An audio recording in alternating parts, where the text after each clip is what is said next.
Andrew Miller is very good at home.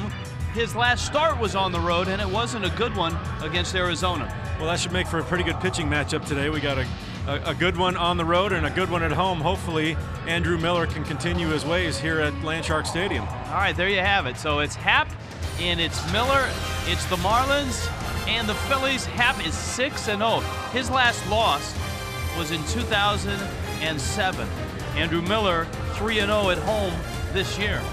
And the Marlins in a game that they very much need, 6 back in the East, 4 back in the wild card, finishing off this series against the Phillies. West Coast preview, road tripping. San Diego first, then to Hanleywood. I didn't know they played baseball here. Nice.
We'll finish up this series, and all day long we'll be celebrating baseball and kids. And of course, the Marlins and the Phillies play a rather important ball game as well. Frank? All right, Rich, thanks very much. Hopefully the Marlins can get this one today and snap a losing streak against the Philadelphia Phillies, a 7-game home losing streak that dates back to last season. After today, we'll get on the airplane, head west. We'll go to the left coast and visit both San Diego and Los Angeles. The Padres right now struggling at 17 under 500. The Dodgers, the polar opposite. They are 23 games over 500 and running away with the National League West. So that's the schedule ahead for the Marlins. The Padres, Adrian Gonzalez is really their star. The former Marlin #1 draft pick traded in 2003 to get Uguet Urbina, who helped the Marlins to a World Series title. He is an all-star for the second time. The Dodgers, the best record in baseball, and they have held opponents to the lowest batting average in Major League Baseball. We talked to a couple of the Marlins about heading toward the West Coast. You know, I think we're all excited to get back to the West Coast and getting some nice weather, and you know, hopefully we can go over there and take care of business. I've heard nothing but great things about San Diego, the weather, and nice park, and then LA is pretty unique too. It kind of sits down in a little valley from what I understand, but my brother lives out there, so unfortunately we've been trying to plan this out for the last 3 years and finally making that trip out west, but he's going to be in New York. You know, we're playing 2 pretty good teams. You know, the Padres have played better. The Dodgers are like you said, might be one of the best teams in the National League, and you know, we got to go over there and take care of business and try to win the series. And that's the key, is we got to go over there and not try to win every single game, but just try to win the series. Now, Brett Carroll's brother is a film producer. Unfortunately, as he said, he's going to be in New York on a project, so Brett won't get to see him. Carroll, a young player, has never played in either Petco Park or in Dodger Stadium. He's looking forward to it, although he said, you know what, one time he thought he was going to be there. His bags were actually on the plane when he got sent down to the minor leagues. He said, hopefully, knock on wood, that doesn't happen again. It certainly doesn't appear that that would be the case, and Brett will get his first action in those two cities. But right now, the more immediate issue is the Philadelphia Phillies, and the Marlins trying to get a win out of this now 3-game series. Ryan Howard not in the lineup today. Hanley Ramirez certainly is. Rich Waltz, Jeff Conine, all the action on a Kids Sunday here on Sun Sports. Marlins and Phillies here at Landshark Stadium.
On Sun Sports is brought to you by your Southeast Toyota dealer. Get all the quality and reliability of a Toyota during Toyota's Best for Less sales event. Toyota moving forward by Aflac.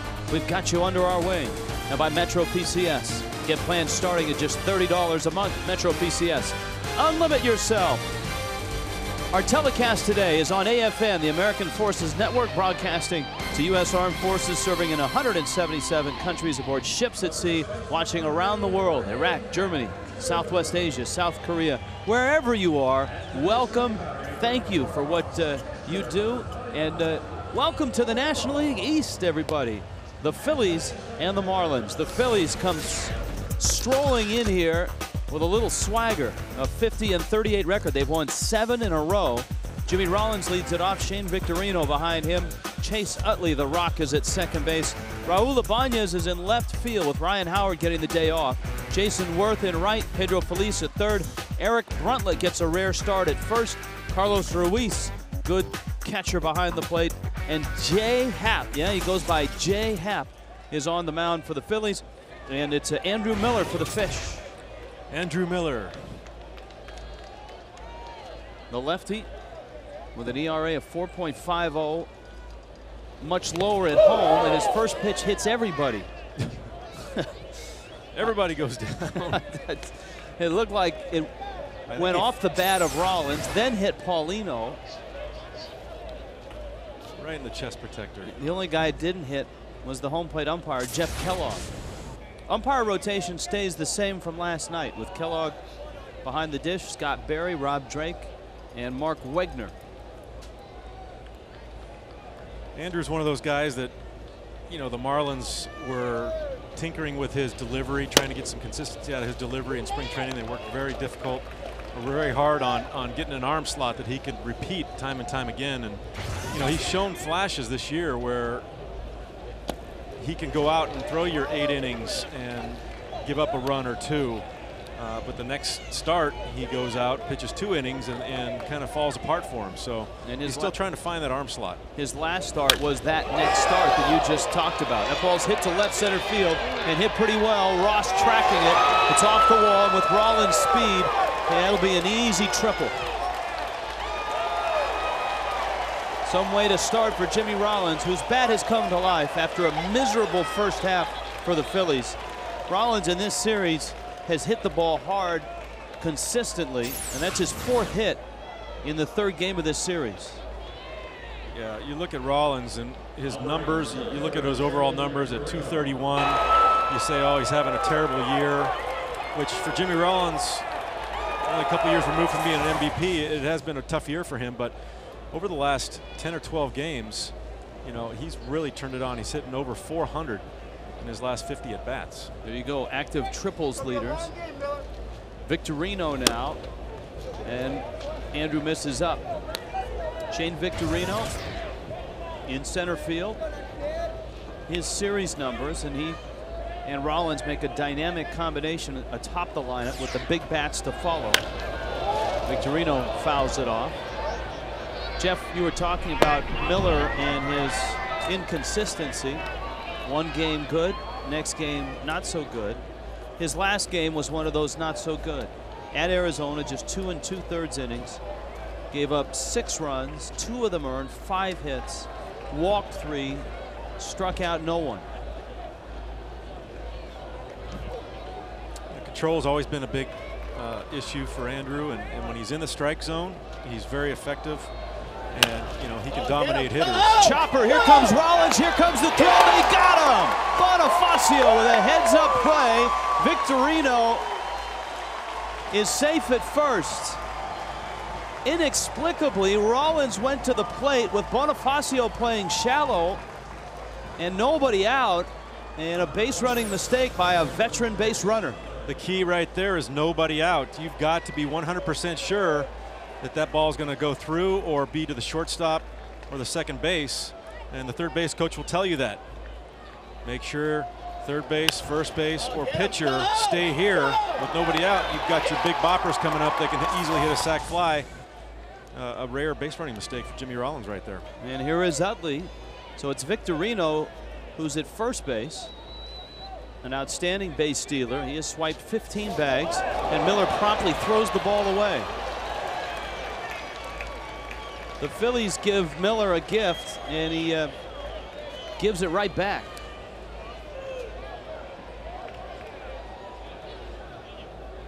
Yeah, when you make mistakes like that, especially against this team, one of the best hitters in the National League at the plate, you don't want to put anybody in scoring position for free. And Andrew Miller tried a quick step-off move right there, and I don't think I've ever seen him do that. Have you? Not effectively. But obviously the Marlins concerned with the Phillies running game. They're trying to keep him a little closer. Utley takes a fastball that's up. Chase Utley has been a rock in the Phillies order. So steady, so consistent. Every year pumping out 30 home runs, 100 RBIs. 4 consecutive years with 100 runs driven in. Miller gets a high strike, and it's 1-1. If you ask any manager in the National League or baseball for that matter, if they could have one guy and have 9 of them on the field, I think a majority of them would say Chase Utley. Just goes about his business the right way, plays the game hard, plays the game right. And you're talking about a superstar. I mean, this guy is the elite second baseman in the National League, and he still plays that game as hard as he can every single day.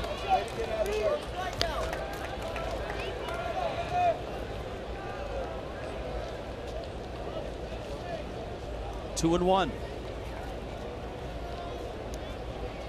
On paper, this should be a good matchup for Miller. It's a left-handed lineup when you get in the middle with Utley and Ibanez, and Howard's out of the lineup. Utley smacks it to center. Ross got a good jump and makes the catch, and Victorino gets caught not tagging at second, and so he's still at second. Defensively, the Marlins this afternoon. We'll line up on this hot Sunday. Hermida, Ross, and Brett Carroll. Ross was ill last night, didn't get to play. Bonifacio, Ramirez, Ugla, Cantu rounding out the infield. Andrew Miller, Ronnie Paulino behind the plate.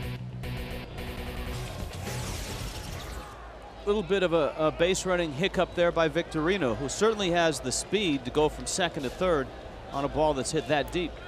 Yeah, I think Shane might have thought that ball was going to get in the gap, you know, but when you're on second base and a ball's hit deep into the outfield, if you tag and it gets by him, you're still going to score more than likely, especially a field like this with a gigantic center field. So I would, as a base runner, err on the side of caution. Go back there, tag. If he catches it, you're strolling to third base. If he misses it, you're probably going to score anyway, especially with Shane's speed. Ibanez now.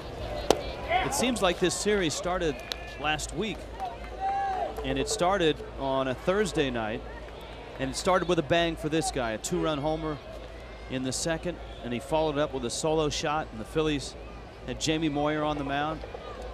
They essentially one-hit the Fish and clubbed 3 home runs. Howard also homered. It was a 4-0 win.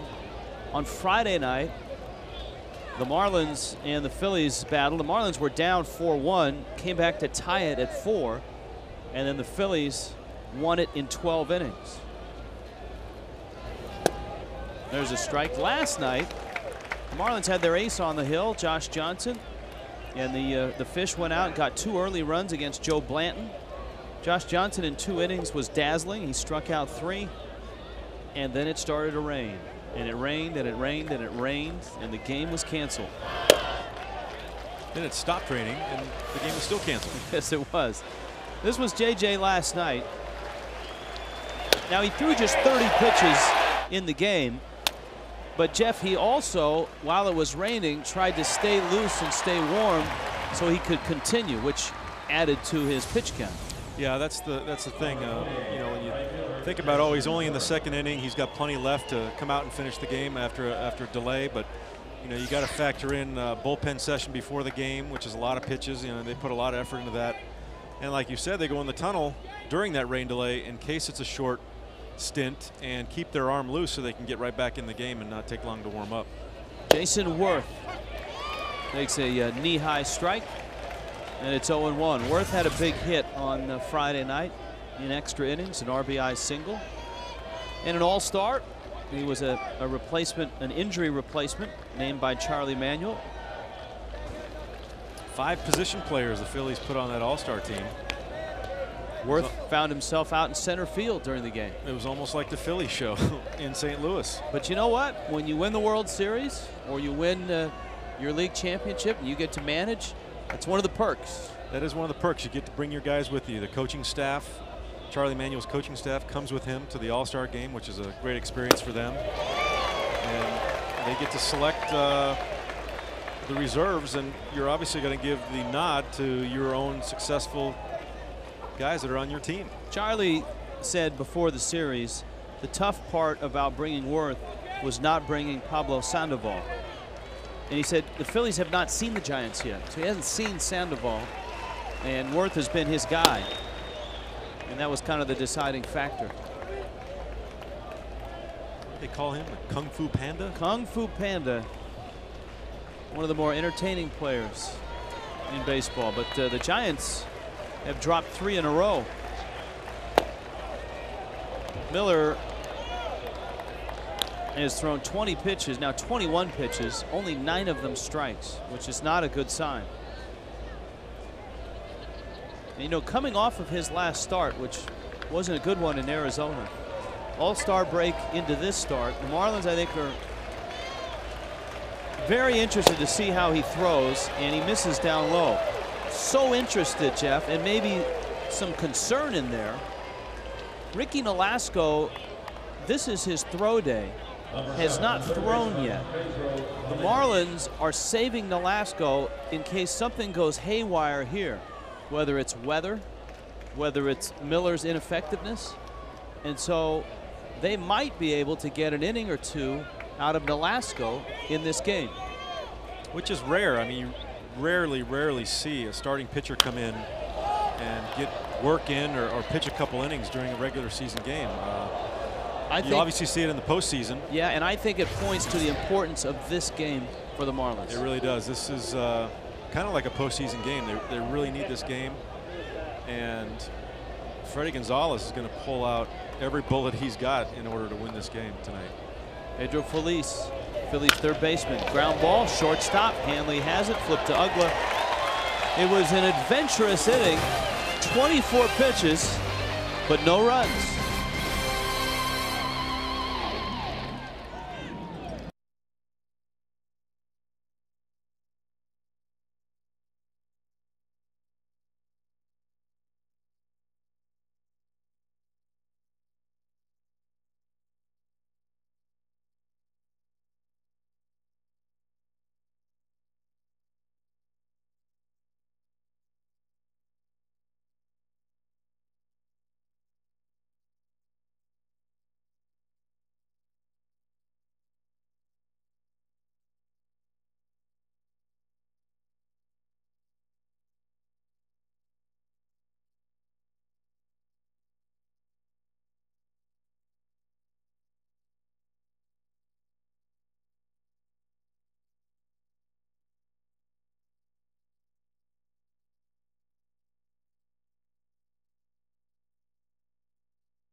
Marlins Baseball en español está disponible vía SAP y es presentado por Taco Bell.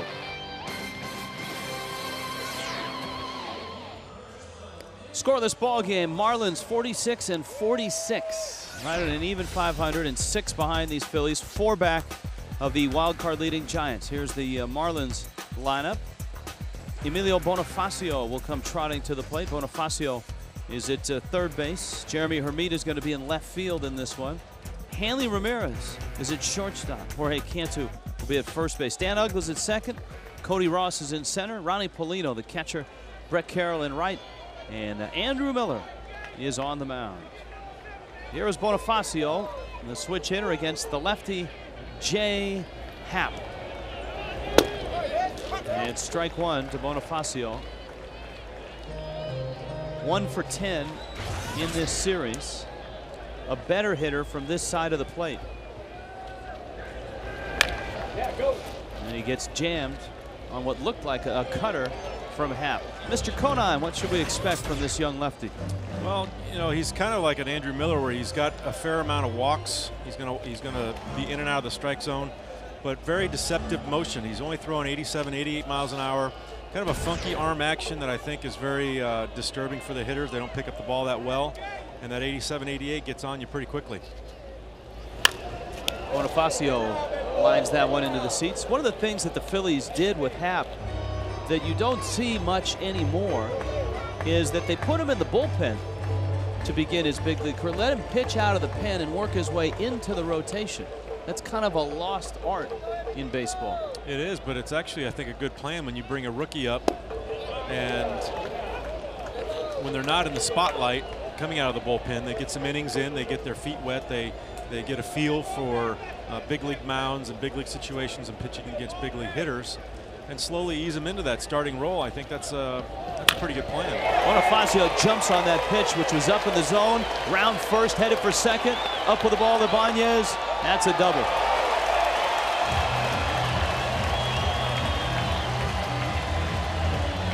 Bonifacio's had some issues this year with a high fastball. You see, this is a high changeup, and with the slower speed of that pitch, he's able to get on top of that and hit a nice line drive. From the right side of the plate, 315 for Bonifacio. 11 of his 12 doubles have come from that side of the plate. And here is Hermida now against Happ. Jeremy shortens the bunt. Happ misses outside. Hermida last night had a 2-run double. But you know what? It never happened. It never happened. It didn't happen. because when the game is stopped before it gets to 5 and canceled, all statistics get washed away. As a hitter, how do you feel about that? Like going home and crying. Those opportunities, when you get them and you come through, you feel good about putting your team ahead 2-0 first inning. And like you said, when you go home, it never happened. I mean, you get that warm, fuzzy feeling inside, but you got nothing to show for it. And you, of course, a card-carrying member of the Hitters Guild. I think you were the sergeant at arms. There it is. There's your card. It's right here in my wallet, as a matter of fact. 93 was your first year. Lifetime member. What does that get you? That and, well, nowadays not that and, oh, look, numbers. Wow. Yeah. Home runs, 214.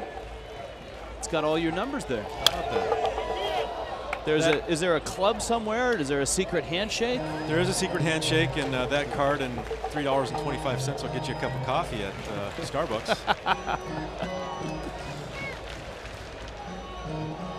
Hermida against Happ is 3 for 4. And so Jeremy's in the 2 spot. And in a big spot here with Bonifacio, a leadoff double. Trying to pull a ball to the right side. Well, you hope so. That's the plan here. And a little pop-up that's going to drop foul. Man on second base, nobody out.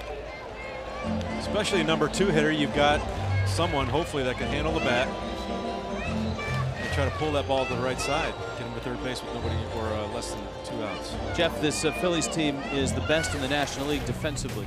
And here's how they line up. Raul Ibanez very steady in left, Victorino, Gold Glover in center, Jason Worth, Feliz, Rollins, Utley, and a rare day off for the big man over at first base. Bruntley gets the start. Jay Happ and Carlos Ruiz behind the plate. Jay Happ hits Jay Hermida. And the Marlins have runners now at first and second, and this sets up nicely for Hanley Ramirez. Leading Major League Baseball with runners in scoring position is Hanley. So if you're going to have a guy at the plate on the Marlins lineup, this is the one you want up there. You know, the double by Hermida, which drove in 2 yesterday, gave the Marlins their first lead of the entire series. And of course, it never happened because the game got washed out. But an opportunity here in the first against a pitcher that hasn't lost a game since 2007, Jay Happ. Is that good? It is. We're in 2009, correct? It is. But of course, as we told you, he's kind of been in the bullpen, in the minors. They've nursed him along nicely, and he is 6-0 for them. One of the pleasant surprises for the Phillies pitching staff this year. He's got a fairly good young role model in Cole Hamels.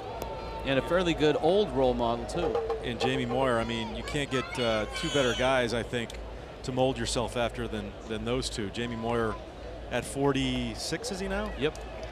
Still one of the hardest working, if not the hardest working pitcher in the big leagues. Breaking ball misses inside. Hamels is 25. He has said that he's picked up a ton from Moyer, so it's a great place to be if you're Happ. It is. You see Cole Hamels there, and I played with Cole in his rookie season. There's no, it's by design, you know, Cole Hamels sitting next to Jamie Moyer. They can sit there all day, all game long and talk baseball, especially with the young Happ on the mound. Talk strategy. Hanley drives that ball to center field, hits it well. Victorino goes back. Bonifacio will tag, and he's on his way to third. Hermida has to retreat. And Hanley with a fly ball gives the Fish runners at the corners. 1 out. Here comes Cantu.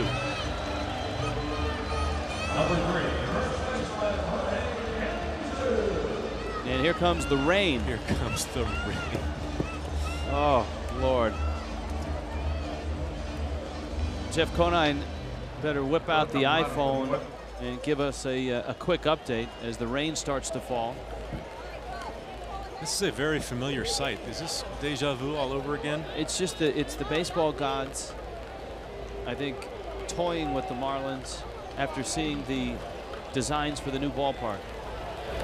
Cantu off the end of his bat And it's a foul ball. It's a big spot here for Cantu, a guy that has had big hits since he's joined the Marlins.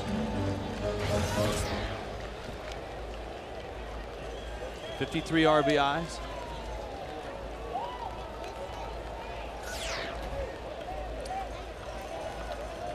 Jorge started off the season on a torrid pace, RBI pace among the league leaders. I think he was leading the league after April. You know, on that throw to first by Happ, had Bonifacio had a little better lead, he could have stolen home. When a left-hander in a first and third situation makes a deliberate move over to first and you've got speed at third. Bonifacio has impressed me so far this year with his pop-up, long run. Utley and Worth tagging as Bonifacio. Worth makes the catch. His throw is high, and Bonifacio is still at third. And I'm surprised that Bonifacio wasn't at least on the move to gauge the throw from Worth. Yeah, when you go back and tag like that, especially when you know you're probably not going to score, you need to take 3, 4, 5 really good steps and judge this throw. You can see the trajectory, especially he's got a great angle on this trajectory of this throw. He knows it's going to be way up. I don't know if he would have made it or not.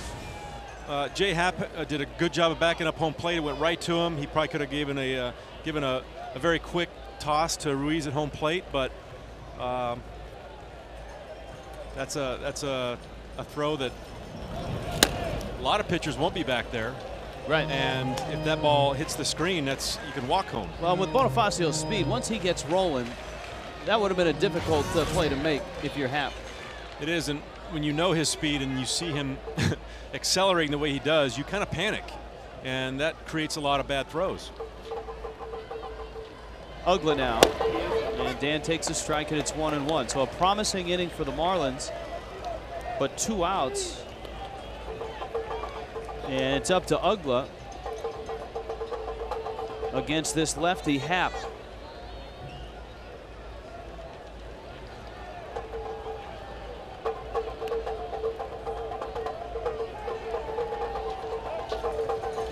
A quicker move to first, and I think Happ this time a little more aware of Bonifacio at third base.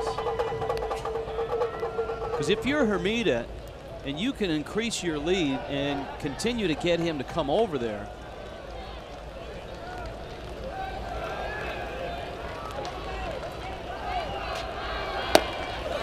there's a strike. In fact, back in the day when the stolen base was in the Whitey Herzog, Billy Martin days, that would be a set play. Hermida would, the runner at first, would get a big enough lead and would just on first motion start towards second. And if the pitcher went to first, the runner at third would score. And if that was a design play, Bonifacio would score easily. Yes. There's no way that, especially with a deliberate move, that he can throw to first base and then the first baseman can turn around, throw a strike to home plate and beat him to the plate. There's no way. You can see how far Felice is off of third base. So Bonifacio has a very healthy lead. Ugla hits a ground ball to short. Rollins goes to first in time, and the Marlins have a first inning look good and turn out bad.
and no one has a run. And the weather is a factor again.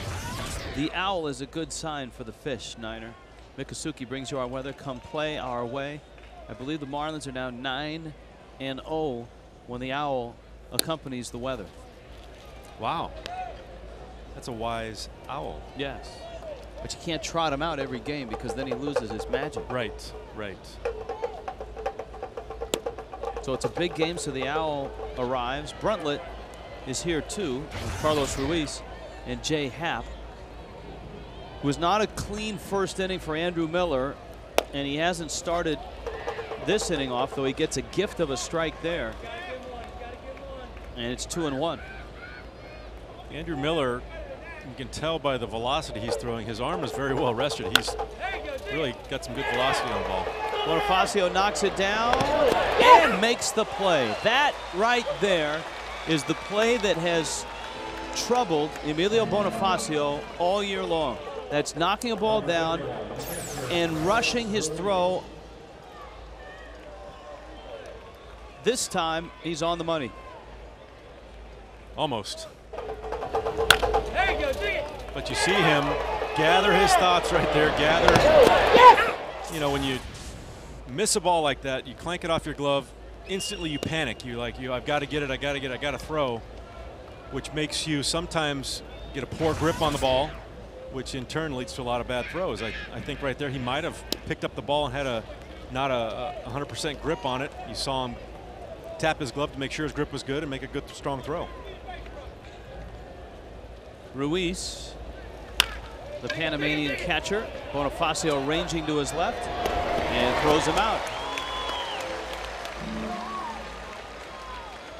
You can lock in priority seating for the new Marlins ballpark today. Purchase a current Marlins season ticket plan. Reserve your spot, 1-877-MARLINS. And make sure you don't miss out on premium seats in the new Marlins ballpark. You can actually see the seats now. Take a look at this rendering. Oh, wouldn't we be golden if we had a roof right now? That fastball misses up to Happ. The Sun Sentinel in their front page today on the Sunday paper had a huge picture of the inside of the ballpark with all the different features. And you get a great idea of how the park will look as a fan and the areas where you'd like to go.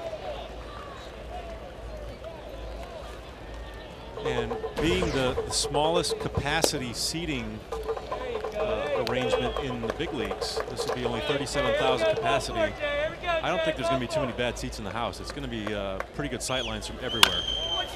Chopper and Ugla. Happ beats it out. I'm curious to know why Andrew Miller threw 5 pitches there from 80 to 82 miles an hour.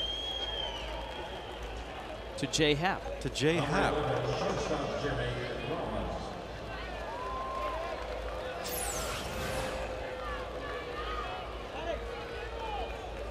All 3 pitches were 80 to 83 miles an hour on the gun. Do you think it might have been a case of his first time through the order, he was unable to get his changeup over, so here was a chance to work on it?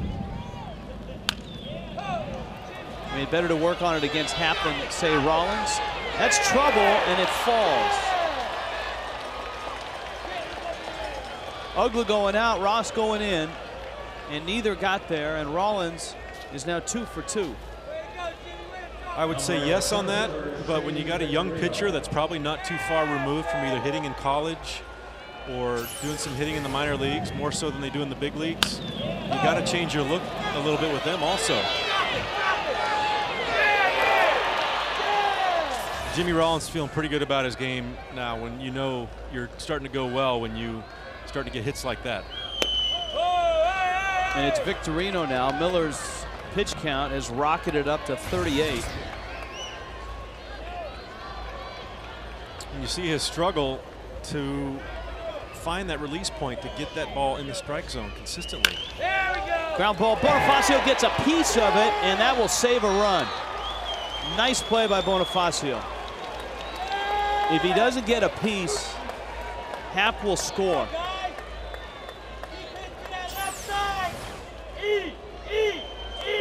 Takes a wicked hop right there at the end. He was there in time to catch that ball. You'll see there, but on that short hop, that is a really, really tough play on a hard hit ball. He did a good job getting a piece of it right there to keep it in the infield. Bags are filled with Phillies.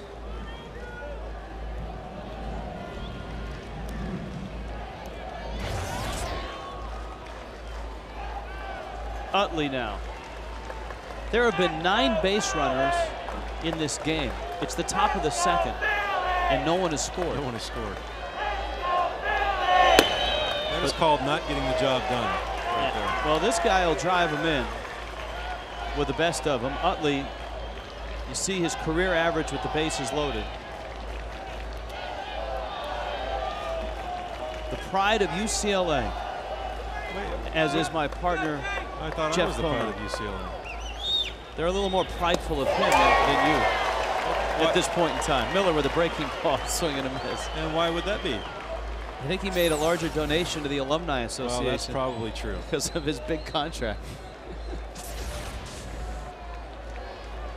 Happ, Rollins, Victorino. Good speed on the back end here with Rollins and Victorino. Miller is out in front 0-2 on the dangerous Utley.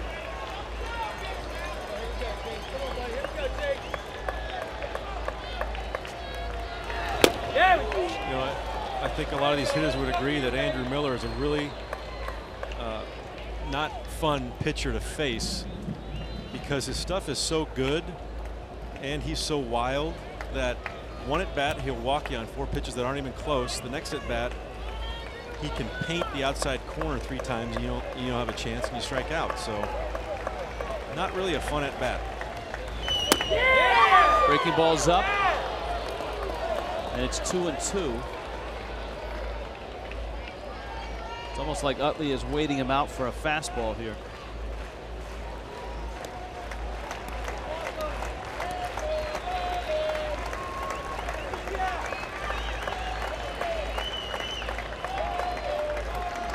The 2-2. He hit him with a breaking ball. Utley leads the National League in getting hit by pitch, and that one produces his 65th RBI. And it goes back to the at-bat that you talked about, the pitcher, Jay Happ, whom Miller, either he was working on his changeup or he was just throwing BP fastballs up there, but he allows Happ to get on, and then things snowball from there. Breaking ball just totally gets away from Andrew Miller. And Chase Utley is the kind of guy that is not going to try to get out of the way of anything that's coming at him. He's going to take it, especially with bases loaded, get an RBI.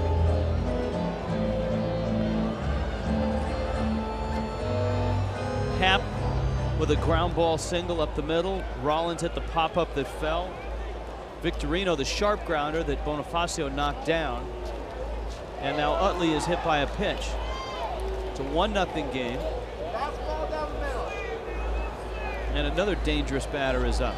Hammer is second on that list. Ryan Braun third. All right, well, here's the question. We told you that Ricky Nolasco was in reserve just in case. It's his throw day. And Miller right now is all over the place. Ibanez lines it into left field. That's real trouble. Rollins will score. Victorino behind him. Utley on his way to third. He gets hit by the throw,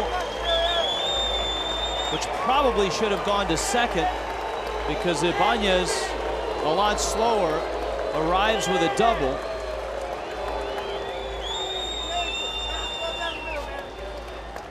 And it's 3-0. Ibanez continues to impress. Solid fastball, outside corner right there. He just goes with it. That's what you're going to give me, so this is where I'm going to hit it.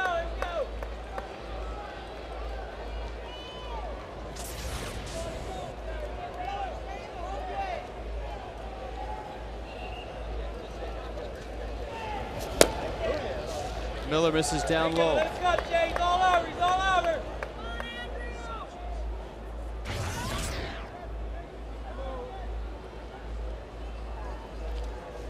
Worth walks. Miller misses low. The bullpen action is Sanchez, at least to start with.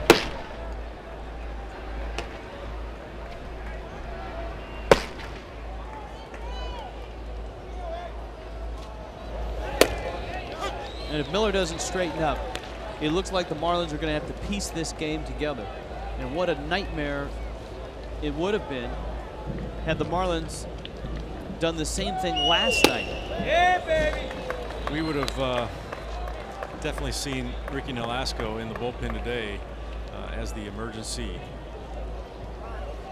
answer if Andrew Miller did the same thing today as he's doing.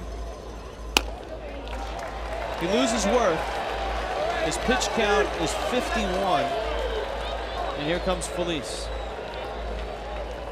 A discouraging day.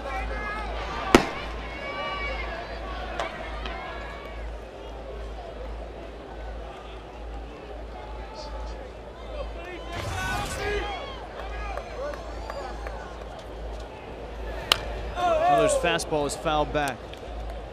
And it's 0-1. This is a team that can bury you.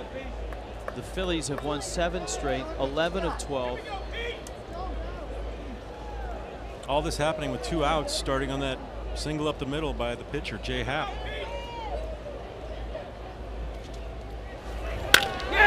Ground ball short. Hanley picks it on to Ugla to get the out. So Miller gets out of the inning, but not before the Phillies send 9 men to the plate. 3 of them score.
For the arrival of the club tonight, so instead we throw a little wrinkle into it, and it's Niners Insiders. Wow. Talk about this play for us if you're a kid at home watching.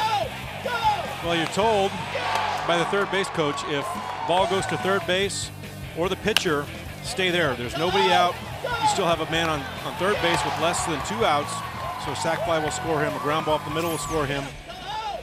It's a classic base running mistake by Jimmy Rollins. And it shows you even the best of big league base runners can make a mistake. Even the best. And Jimmy Rollins, besides being fast, is a very good base runner. Cody Ross, Ronnie Paulino, Brett Carroll against Happ. Well, the Marlins had a great opportunity in the first. Double by Bonifacio. Fermita got hit by a pitch, but the Marlins couldn't get the runs home and see the Phillies come back and put 3 on the board. And Ross rolls one out to short. It's kind of been the recurring theme of this series. Marlins with opportunities, not capitalizing on them. Phillies with opportunities and capitalizing on them. I mean, we had our first game, 9th inning, first and second, nobody out. We're unable to score there too. Here comes Paulino. Ronnie Paulino had 3 hits in a start early in this series. He's 3 for 6. And Happ delivers a strike. Paulino's big night came against Cole Hamels.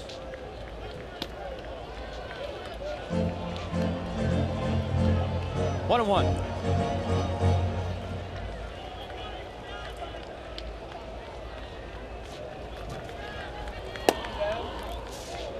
Happ misses away. Pretty good location on a changeup right there. It was. And it's 2 and 1.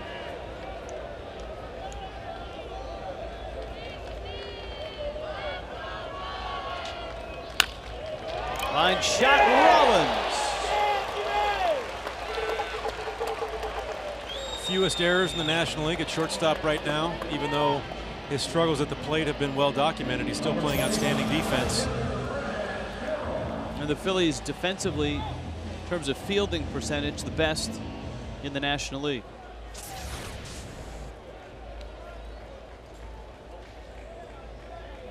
They have very good infield defenders, baseball basics, flashing some leather. That's when a player makes a great defensive play. Because the gloves are made out of leather. Jimmy Rollins has a cool looking one too. BC drives one into right center field. That's in the gap. Carroll's got good speed. He's going to roll to the wall, and Carroll is headed for third. And Brett Carroll hustles in with a triple.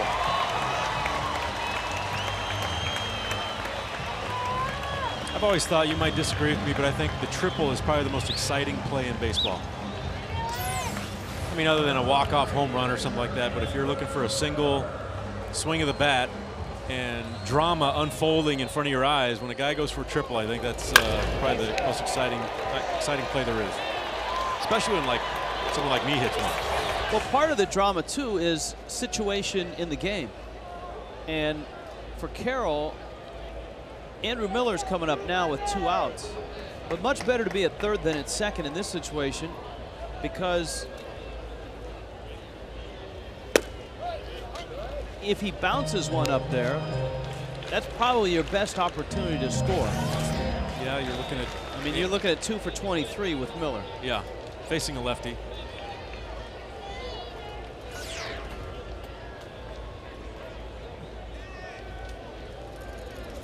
If there's 2 outs and a good RBI man is on deck, and there's a question between whether you can get to third, base runners will stop at second.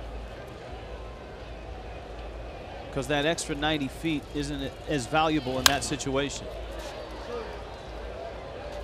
Obviously, with less than 2 outs, it's worth the gamble, because then you can score on a fly ball or a ground ball. Yes. And you see the Phillies making some outstanding defensive plays. Part of the reason J. Happ is in the strike zone. Miller hits a ground ball out to second. Utley has it. And the Marlins leave another runner and trail it 3-0.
And the BC and CC show will be airing in San Diego at the Comic-Con convention. So stay tuned. It's going to be pretty exciting. We're going to have some interviewing some costumes, and it should be a pretty interesting time. So stay tuned. Well, BC with a triple in this ball game, but the Phillies have a 3-0 lead in the third, and Andrew Miller will try to straighten up and fly right, so to speak. He's got Eric Bruntlett, Carlos Ruiz, and Jay Happ, and although that trio doesn't sound imposing, those were the three guys that led off the second, an inning in which the Phillies picked up their 3 runs. It was Happ's single that started the rally. Bruntlett, a Stanford guy and a versatile player. Someone that Charlie Manuel can plug into virtually any position. It's kind of a Alfredo Meziga type player, though probably not quite as good defensively as Alfredo. Ground ball, Ugla to his left. Flips it to first, and Cantu just keeps his foot on the bag. We check in with Frank Ford. Frank? All right, thanks very much, guys. News out of the bullpen on the injury front. Matt Lindstrom threw a bullpen session today. Of course, off the mound, threw about 40 pitches. The good news is he threw not only fastballs, but sliders and changeups. Said he felt good afterwards. He is scheduled to pitch a simulated game this week in Jupiter on either Tuesday or Wednesday. So certainly a big step on the road back from injury from Matt Lindstrom, because he threw all different kinds of pitches today, not just fastballs in his bullpen session. Rich and Jeff? All right, thank you, Frank. Carlos Ruiz is 0 for 1. And he takes a strike at the knees. A look at the Marlins bullpen, Lindstrom's numbers. I think as we've discussed it, when Lindstrom comes back, I don't know that he has handed the closer's job. I think there will be some sort of competition, and I think if the Marlins really haven't had any save situations lately, if Dan Meyer continues to pitch well, Leo Nunez, both those guys will probably get shots at the job. Yeah, it's unfortunate that the Marlins haven't had the games where they can get those safe situations where one of your bullpen guys will emerge and say, listen, I can handle this. I've got what it takes to be your closer. Well, there are red flags, certainly, for Andrew Miller. The second inning was filled with them. And here's another, a walk to Carlos Ruiz, who's hitting .230. And that allows Happ to come to the plate and try to bunt him up. And if that works out, then you got to face Rollins again with a runner in scoring position. A red hot Jimmy Rollins.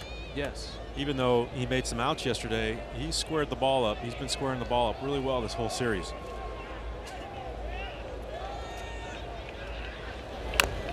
Happ drops down a bunt. Paulino waves him off and makes the play. And so the walk to Ruiz now has him at second, and up comes Rollins. A lot of times, you know, that 8th place hitter is the most difficult spot to hit in the lineup. But for a pitcher, walking the 8th place hitter with 2 outs is okay. But when you're walking him to get to the pitcher, that means it turns the lineup over, and you've got the leadoff man coming up in Rollins. You really have to make that 8th place hitter put the ball in play. Especially if that 8th place hitter is Carlos Ruiz. I mean, no slight to Ruiz, but he's hitting .230. Rollins takes a pitch for a ball. He hit .219 last year. And, you know, not an exceptional power threat by any means, so you got to go out, you have to go right after him. And Rollins takes up. It's 2-0. He just looks like a different hitter, does Jimmy Rollins. The Marlins had 2 series against the Phillies before this one, and in both of them, Rollins did not look like his regular self. There is a way when just a hitter strolls up to the plate. Jimmy Rollins rips one left field and deep and off the top of the wall. On his way to second, and he's in there with a double. And that is what happens when you walk Carlos Ruiz with 1 out and nobody on. Here comes Freddie, and that's it for Andrew Miller. Mistake after mistake. You know, you throw those strikes to a guy that's red hot and can do some damage, you know, but you're unable to throw strikes to the guy that won't do damage to you, and you end up walking him. So a rough start for Andrew Miller. Here comes Brian Sanchez out of the pen. Here's our Marooney called to the bullpen. When you need a car, truck or van, who you gonna call? Marooney!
That kind of set the tone for the whole game. Ends up throwing away on a pickoff move after getting a great play at home plate to snag Rollins, but 3 walks, 1 hit batter, didn't strike out anyone, and only 7 of 19 first pitch strikes on the day. A team like the Phillies, you must get ahead. You must establish that you're going to be in the strike zone, or they'll. Sanchez hits Victorino with his first pitch. And as a reward, he gets to face Utley now. Some reward. Get him back, Chase. Get him back. Number 26, the second baseman, Chase Utley.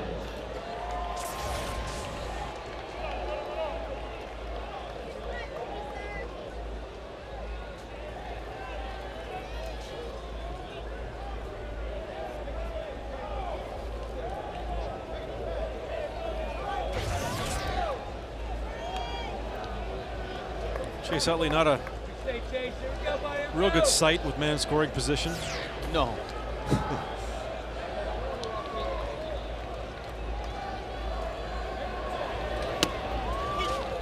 Utley hit by a pitch with the bases loaded in the second. That drove in a run. He lined to center back in the first. 4-time All-Star starter at second base. Went to one of the great high schools in Southern California, Long Beach Poly High School. The Gwynns came out of there. Milton Bradley came out of there. Always great football talent that comes out of Long Beach Poly. I grew up in Southern California, and I was a little further east than that, but you heard about Long Beach Poly and their perennial powerhouses in baseball and football every year. Swing and a miss. Sanchez with a big strikeout of Chase Utley. 4-0 Phillies.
Brought out baseball terminology. We let Jeff Conine tell you about a leadoff hitter. It's the first batter up in the lineup. What qualities make a good leadoff hitter?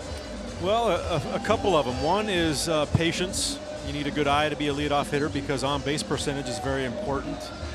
The higher your on-base percentage, obviously the more times you're on base. Speed is another one you look for.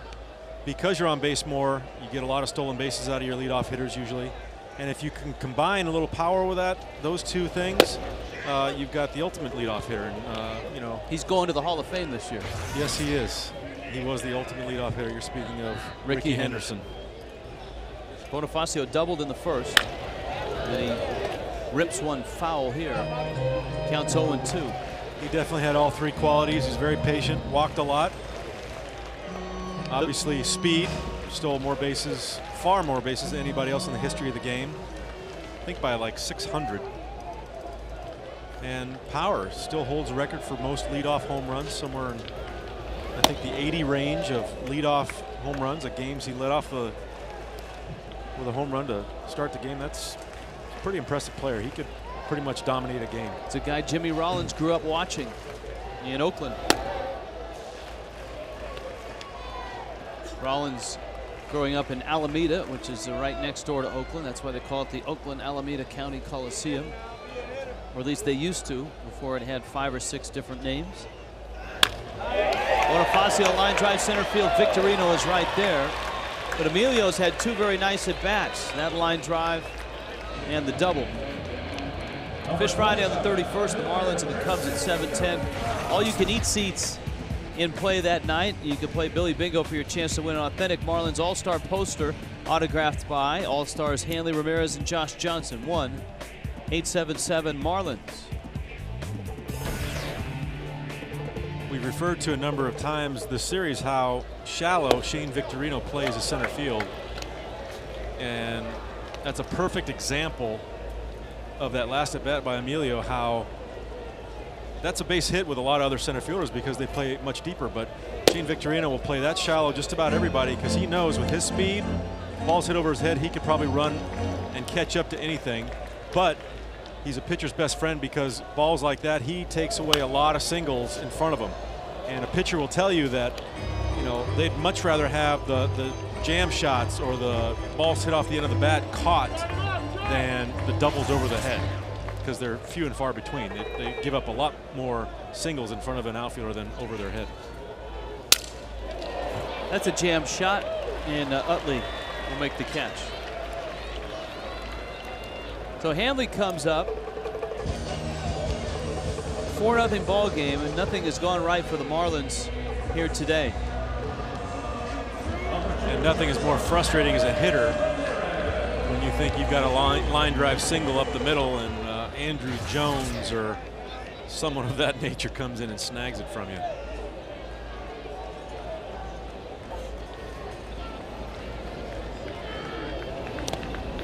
Had the early 90s, the Expos, they had Marquise Grissom in center, Larry Walker in right, and Moises Alou in left. Walker was a very underrated outfielder. Everybody remembers him for his power, but he was a terrific right fielder. I thought at the time the best player in the game. All around, he was the best player in the game. He had everything: speed, great arm, hit for power, hit for average, played the game right. To me, he was the best player in the game. And with that outfield, if you had anything, if there was any air underneath that ball at all, those guys were running and catching it. It was very frustrating.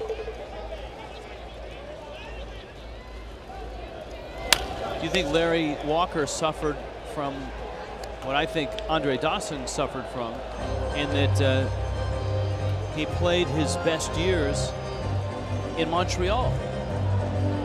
Yeah, you know, you go north of the border, and Montreal is kind of a forgotten town up there. They drew no people whatsoever. They played in a horrible facility.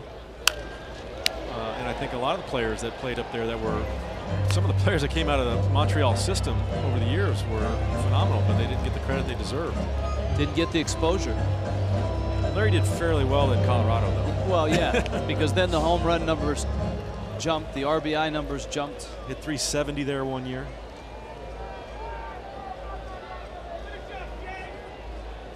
Two coming to Hanley. on the ground and by Felice. It trickles into left. And the Marlins have their third hit. They have a single, a double, and a triple against Happ. Unfortunately, they're coming in 3 different innings. Just out of the reach of Felice right there. Didn't get a great jump on it. Hanley hit it off the end of the bat. Oh, they have given Felice an error. You've got to be kidding me. I'm not. That will be changed. That will be changed. That will absolutely be changed. Or else I'll text Tommy, and he'll fly back and threaten the scorekeeper.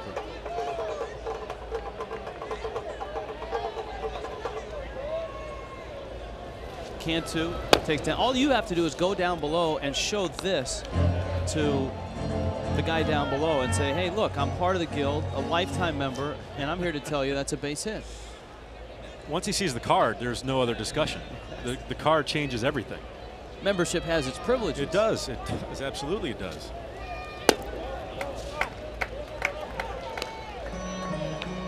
There is actually a Ball Players Association of America that, after being in professional baseball, you pay your membership dues. And recently, I think in '07, I got my 20-year card of being in the Baseball Players Association. Not Major League Baseball, just being in professional baseball. And this card is gold. I wish it wasn't made out of gold, but it is a metal card. Yes. And you can take that card and show it to any Major League stadium in the country and receive 2 tickets to get into the game for life. Really? Because I actually am a lifetime member of that one. How about like if you go to Chili's or someplace, you get 2 for 1 nachos or anything? Well, I mean, maybe if you catch a high school waitress that's having an off day or something, you might be able to throw it by them. I don't know, but haven't tried it yet, but I will. Cantu walks, and the Marlins have Ugla at the plate. Rich Waltz along with Jeff Conine, and Tommy Hutton will be rejoining us in San Diego. He's probably down there right now, scouting out the best place for fish tacos. Maybe going over for a bike ride on Coronado. San Diego, not a terrible place to be this time of year. No. All right, here's Ugla. Dan was up with 2 runners on in the first and bounced to short. And he's up with 2 runners on here in the third. In a game that the Marlins desperately need to win. It's a big swing game. If they win this game, they're 5 back. If they lose this game, they're 7 back. Ugla hits it hard. Felice makes the stop, throws across in time. He is one of the best in the National League. Pedro Felice robs Ugla and keeps the shutout going. It's 4-0.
Here comes the Duck Aflac! with our Aflac trivia question. Who holds the Marlins record for career doubles against the Phillies? Now, whenever there's a question like this, my other partner always says, go with Conine. Really? So I'm not sure which direction you're leaning as Sanchez misses outside to Raul Ibanez. But a Mike Lowell, yourself, maybe a Cliff Floyd or a Derek Lee, maybe a Miguel Cabrera. Maybe a Juan Pierre. Probably not here long enough. Yeah. Not enough doubles. Yeah. Mike Lowell hit a lot of doubles. Ibanez had a 2-run single in the second and walked in the first. It was an awful start for Andrew Miller. 2 2/3, 5 hits, 4 runs, and 4 walks. Yeah, we talked about in the pregame about him and his inconsistencies of being in the strike zone, and it was illustrated today. Only found the first pitch strike 6 times out of 19 batters that he faced. How about the job Brian Sanchez has done for this bullpen this year? Oh, he's been outstanding. Phenomenal. They have changed that scoring on the Felice ball, and I never even changed it in my book. The Hanley Ramirez base hit. So Hanley gets a hit, and Felice take an error away from him. Maybe the official scorekeeper maybe spilled some coffee in his lap, and he looked down, and when he looked up, the ball was trickling by and just said it had to be an error. Ibanez stays on that breaking ball and drives it to left center field. Hermida on the track makes the catch. There's one out. This copyrighted telecast presented by authority of the Marlins may not be reproduced or retransmitted in any form. Accounts and descriptions of this game may not be disseminated without the express written consent of the Florida Marlins. So Ibanez is out number 1. Now here is Worth. For many of the Marlins relievers, the All-Star break comes at a nice time. You get a chance to rest. But as well, it's 3 days where you don't get to face live hitters. And for Sanchez, this is his first appearance since the All-Star break. He did not appear in Thursday or Friday's game.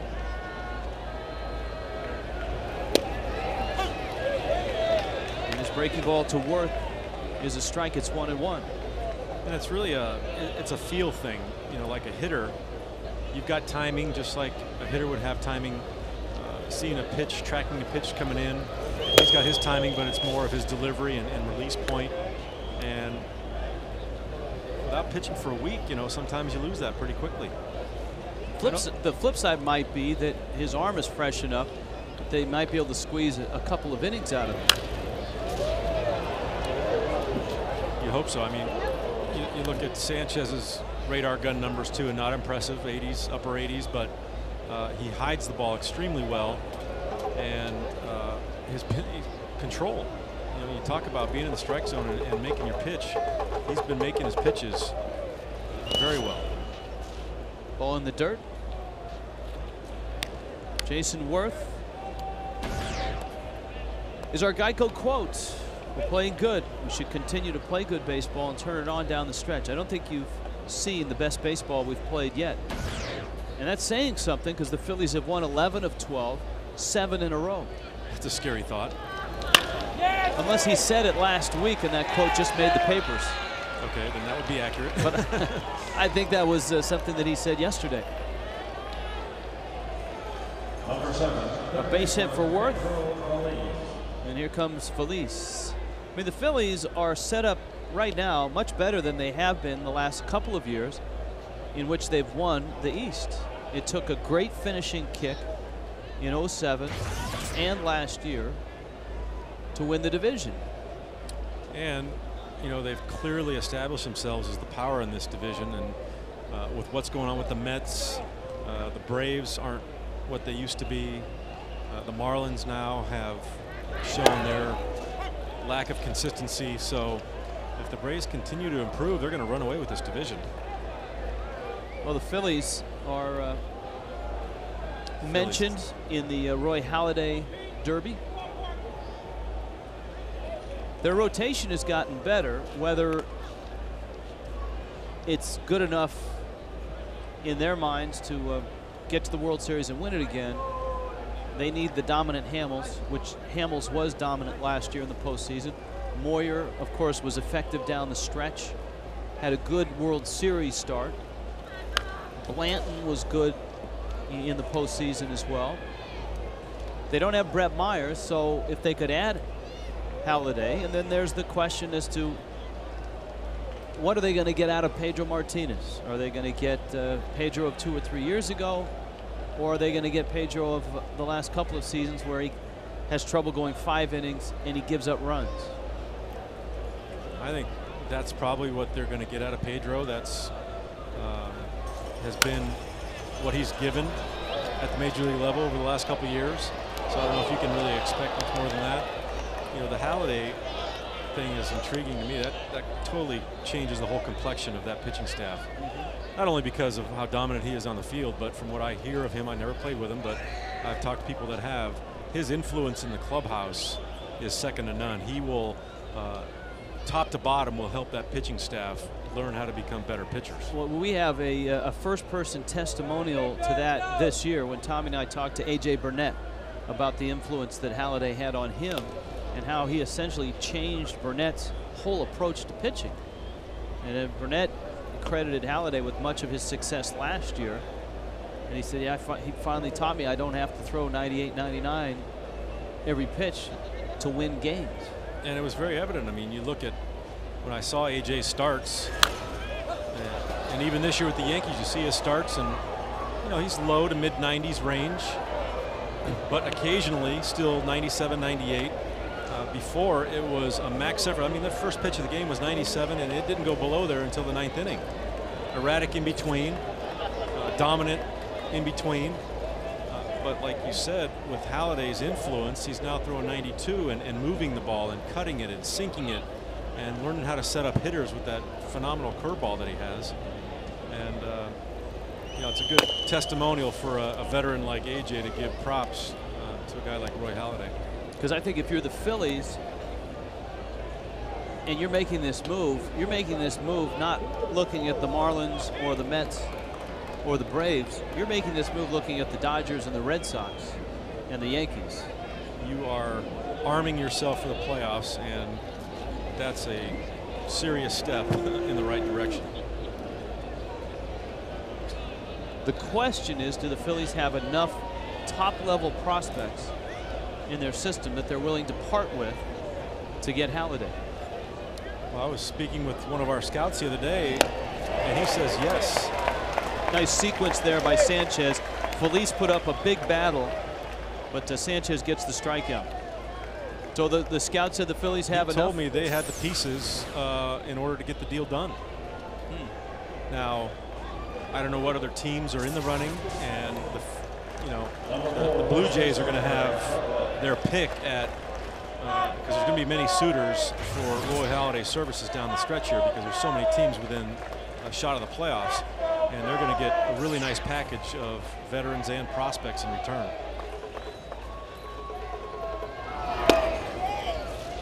Sanchez misses up to Bruntlett.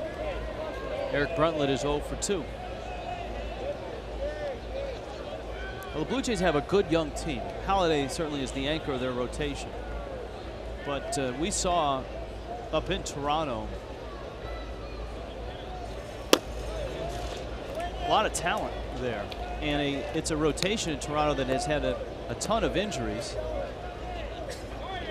So if they can get an armload of great prospects and get the guys back who have been hurt this last year. Well, I think the Blue Jays are probably moving more toward the selling mode now because they were leading the American League East for a good part of the first part of this season, which was a huge surprise. I think everybody was surprised, especially with the amount of injuries that they had. Yes. So I think they figured when those guys got healthy and came back, they would be that much better, but it really hasn't happened that way. They've kind of fallen. I think they're below even Tampa Bay now in the standings. Yeah, 2 games under, 11 games out are the Blue Jays. So they're you know, they're sellers now, and I'm sure they're going to be moving some guys to look for the future and get some top quality prospects and maybe major leaguers for a guy like Roy Halladay. Sanchez elevating that fastball, 89 miles an hour. And it's 2-2 on Brundtland.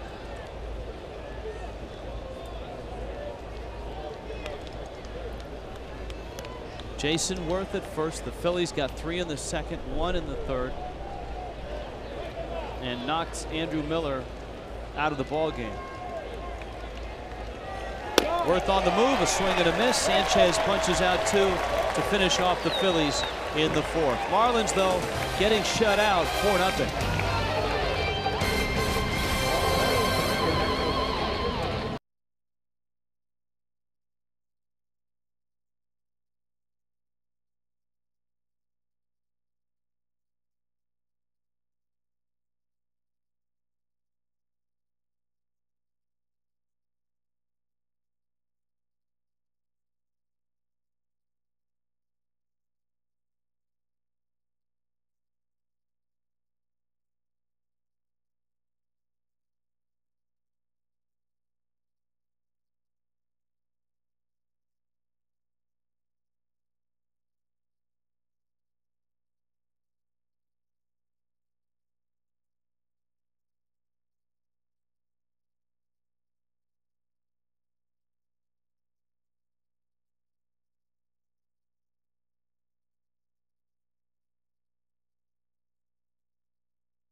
Van, who you going to call? 1-877-Marooney. By Checkers, Little Place, Big Taste. By Corona, official sponsor of the timeout. And by Prestige Audi, just 2 minutes south of Aventura Mall. 1-8667-MY-AUDI. Today it's Kids Sunday. And today the Phillies have a 4-0 lead over the Marlins. It has been fits and starts for the Fish, both defensively and at the plate, against Jay Happ, who misses inside to Cody Ross. Ross, Ronnie Paulino, and Brett Carroll here in the fourth. Happ has not been overpowering. The Marlins have had runners in scoring position in all 3 innings, but he has been a survivor. Hitting his spots. You see Ruiz setting up on the outside corner right there. Doesn't even move his glove. It's hitting his spots. And when you do that consistently, you're going to get hitters out majority of the time.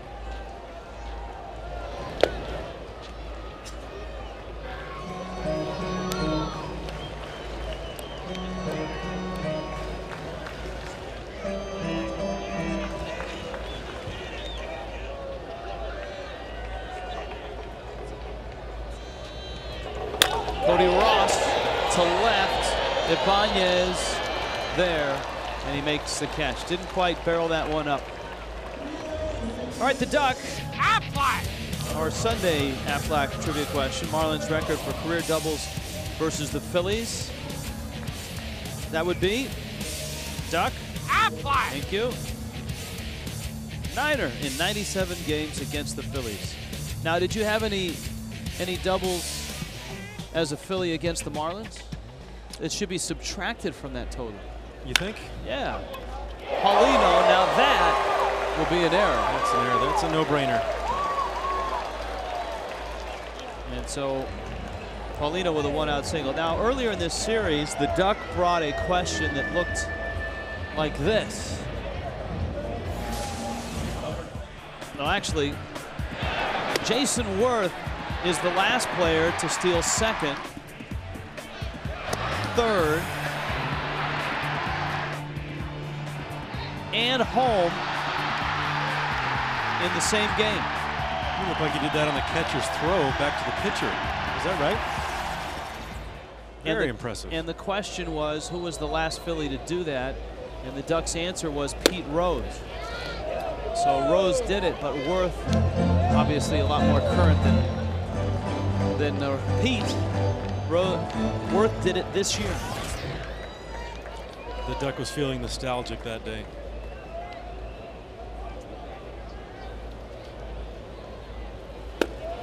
Brett Carroll with a swing and a miss. Carroll tripled the right. Very uncharacteristic error by Pedro down Feliz at third base. I mean, he's one of the more steady fielders you're going to see. Carroll just foul. And the count's 1-2.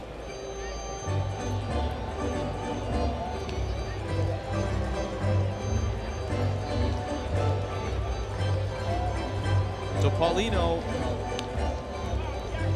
reaching on the air. Badenhop is up because the pitcher spot is next. Andy Gonzalez is on deck.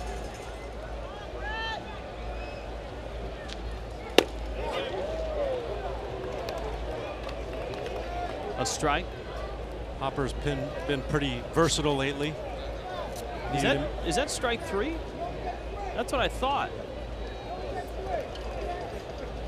BC at the plate. That I thought the count was 1-2, but the home plate umpire, Jeff Kellogg, did not react like it was a strike 3. Yeah, he called it just like a normal strike.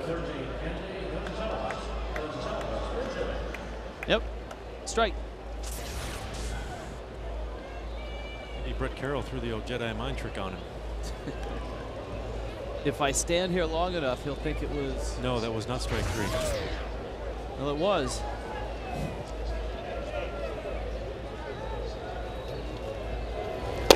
So Gonzalez comes up now, and he gets the at-bat. And Badenhop getting loose in the bullpen. The Marlins have to piece it together after a messy start by Andrew Miller. 2 2/3 innings, 5 hits, 4 runs, 4 walks, no strikeouts. And the Phillies actually stranded 8 runners in those 2 2/3 innings. So it could have been a lot messier than just 4-0. Yeah, at one point we had 9 base runners in the game and no runs scored. Our crack staff just handing us a note that as a Philly, you had 2 doubles against the Marlins. So you're going to lose, I'm afraid, the 2 doubles on that Aflac trivia answer. But you're still the leader. Does that take me out of the lead? No, you're still the leader.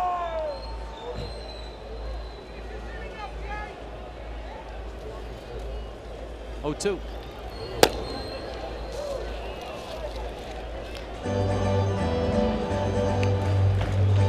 You did quite well against the Marlins as a Philly. 308 in 12 games.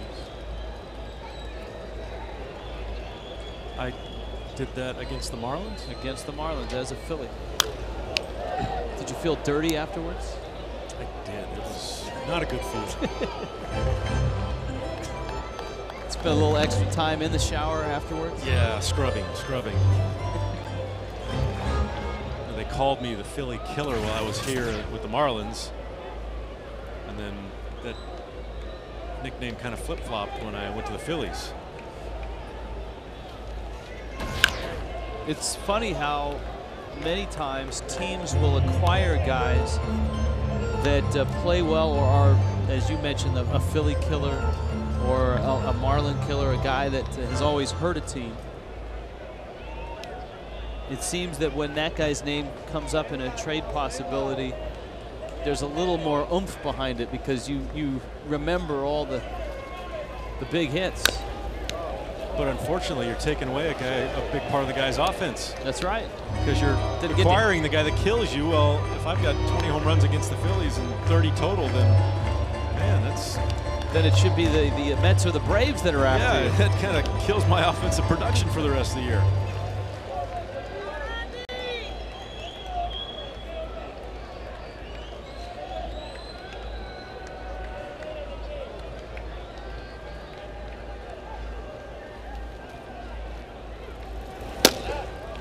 Gonzalez watches it outside. It's 2-2. Jay Happ is now at 69 pitches. And it's only the 4th. So the Marlins, at the very least, have made him work.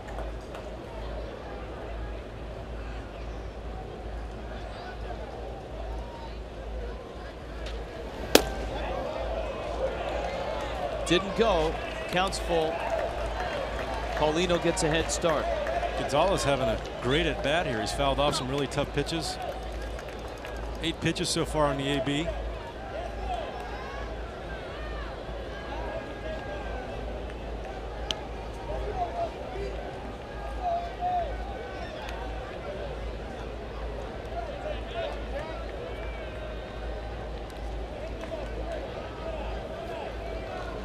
Three-two.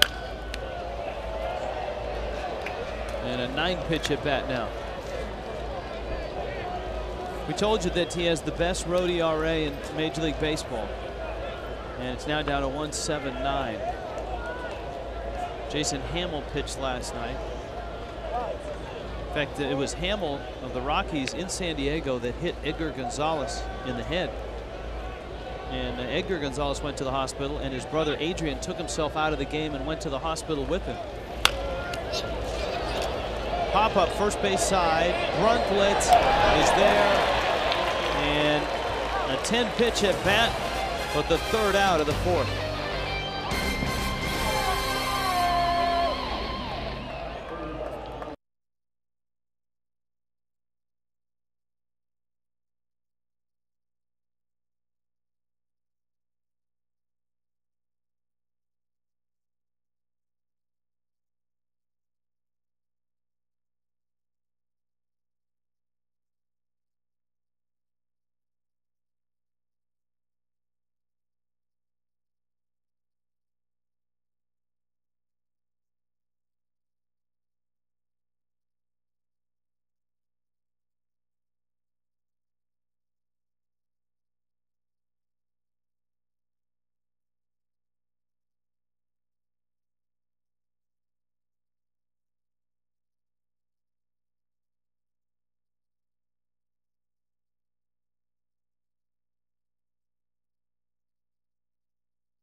Tenemos a Bert Badenhop lanzando ahora por los peces. Hi guys, how are you? Hey fellas, how you doing? Jeff, how are you? Hola, hola. ¿Qué pasa, señores?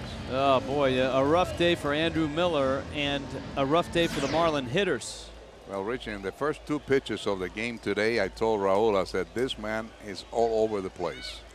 Couldn't throw strikes, got behind in the count, and got hit pretty hard. Unfortunately, it's kind of been Andrew Miller's MO this year is inconsistency, and today was definitely part of that. Well, you can't give the Phillies, that type of men on bases. 8 men on bases they left the first 3 innings. That's going to, catch up with you sooner or later. And on the other side, Cookie and Raul, offensively, the Marlins have had opportunities against Jay Happ. Well, the very first inning, Rich, I mean, it's something that is mind-boggling when you think of your fastest and best runner leads off with a double. The next guy gets on with a hit by pitch, and then the next 3 guys are out in order. It seems like that's also been an issue this year for the Marlins, where they get guys on early, but then they just can't find a way to get them in. And the Phillies are the hottest team in the National League right now, having won 11 of 12. It'll be interesting to see the Dodgers here next weekend so we can compare these two teams. Guys, have a good show. Well, Thanks, guys. You too.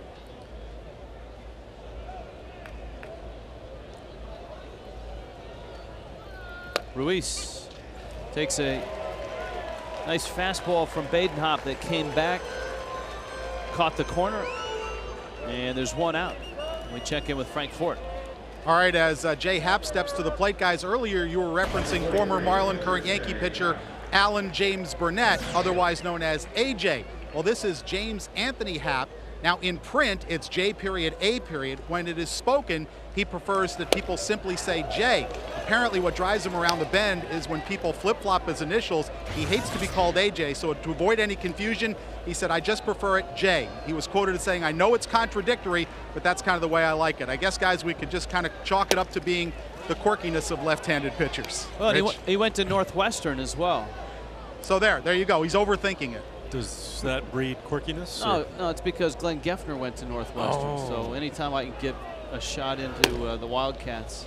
Is Glenn left-handed also? On Geff's expense, yes. Yeah, so, and he's quirky. I knew there was something about him. Yeah. I bet you can't put on a hat straight. Badenhop comes out of the bullpen, and he gets Ruiz. He strikes out Happ. Marlins having to piece this together and try to climb back against the Phillies. Badenhop's pitch, change up, great movement outside corner, throwing strikes, keep it out of the middle of the plate. That's the key. You know, getting this guy out is a different deal. Rollins is 3 for 3, and I'm sure advanced scouts who are watching this series for the next few Phillies series, their opponents have scouts here. In baseball, they call them advanced scouts. Their reports will look dramatically different than the reports they filed in April and May about Rollins. Change up by Badenhop. You think Jimmy's thinking about a home run right now? Yes. Only the 5th inning? Cubs and Cardinals. The way there. Cubs and Cardinals are headed up to see the Phillies. And Badenhop strikes out Rollins here in the 5th. Rollins a homer shy of the cycle after the triple, single, double, but now he has a strikeout.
AT&T, the nation's fastest 3G network. AT&T, your world delivered. There are Philly fans here and the Marlin fans, lots of kids on a Kids Sunday. Were those Bakers?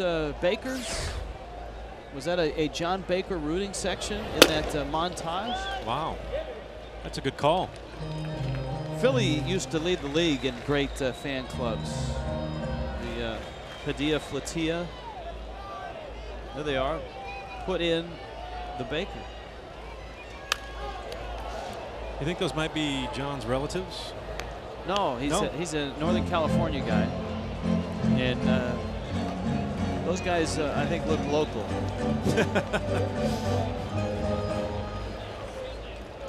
Dunkin' Donuts not as prominent in the San Francisco Bay Area as it is here on the East Coast. So, Winchell's. Yeah. Bonifacio goes down. Jay Happ has stranded runners in each inning. And he faces Hermida and now Hanley. Marlins have just 3 hits and do not have a run. But Happ has walked a batter. He's hit a batter. It was Hermida he hit back in the first. And the Marlins have had a runner in scoring position in 3 of the 4 innings.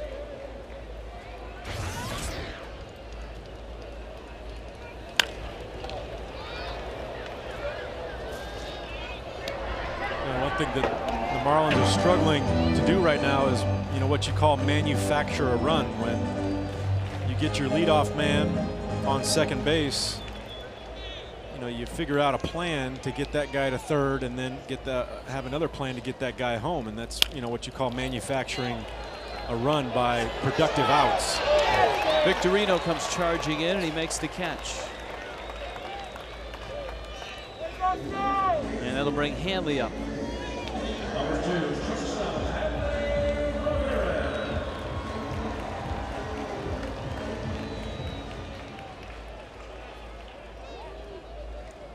I'm sure there is a metric to measure productive outs. There are so many new ways to measure offensive production, OPS.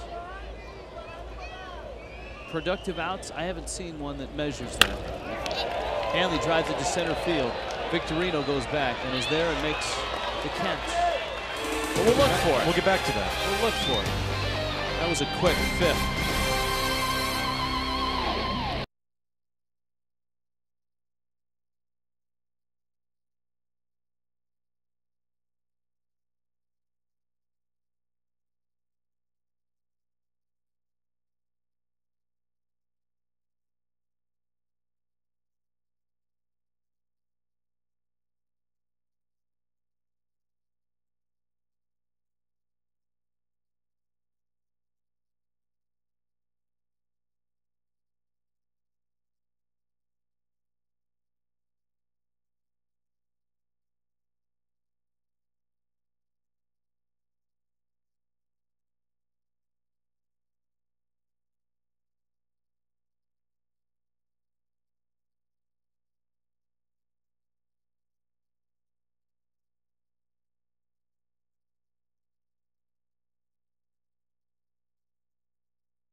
Nothing. Phillies on top of the Marlins. It's the 6th inning and the countdown is officially on.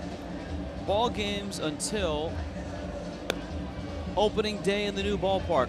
And Jack McKeon. The trademark cigar. Yep. Doesn't leave home without it. And the renderings that we got yesterday, the sliding glass panels from left field. You can see the reflection of the downtown skyline. You'll be able to see that skyline whether the panels are open or closed. And there's a sweet view. Now in center field, You see that? That center field is going to be some sort of a water type area. There will be a pool in left field. And I don't know if the water, it's one of the mysteries of the ballpark that they have yet to unveil, a water feature in center field. I think they're going to make it look like a beach, though they're not going to have sand. Well, the pool is in left, but the water feature is going to be in center. And so the pool in left will have picnic area and all of that. And the water feature in center, I don't think you'll be able to swim in it. I think it'll be more of a Kauffman Stadium type fountain or waterfall or something to that effect. I think Billy the Marlin, as we had mentioned, will do a cannonball off the 5-meter platform every time the Marlins hit a home run into the water feature. Yes. Meanwhile, something similar to Bernie Brewer. Yeah. Goes down the slide. I like the old slide. I'm not a big fan of the new slide. The old slide, he went right into the beer stein. Yeah. Victorino walks. This is Badenhop's second inning. Utley is up. Badenhop appeared on Friday night. He pitched the final 2 innings. And in the 12th, the Phillies got to him for 2 runs. In fact, Utley had an RBI single against the Hopper.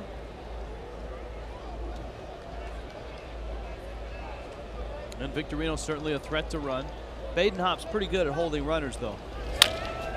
Slow chopper, Ugla spins, gets an out there, and that's it with Utley.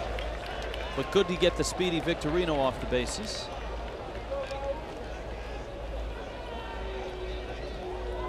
And here comes Ibanez. Always good to get that lead runner and keep the double play in order. With nobody out, and Hanley knows that with Utley's speed, there's no way that he's going to force the throw and get him.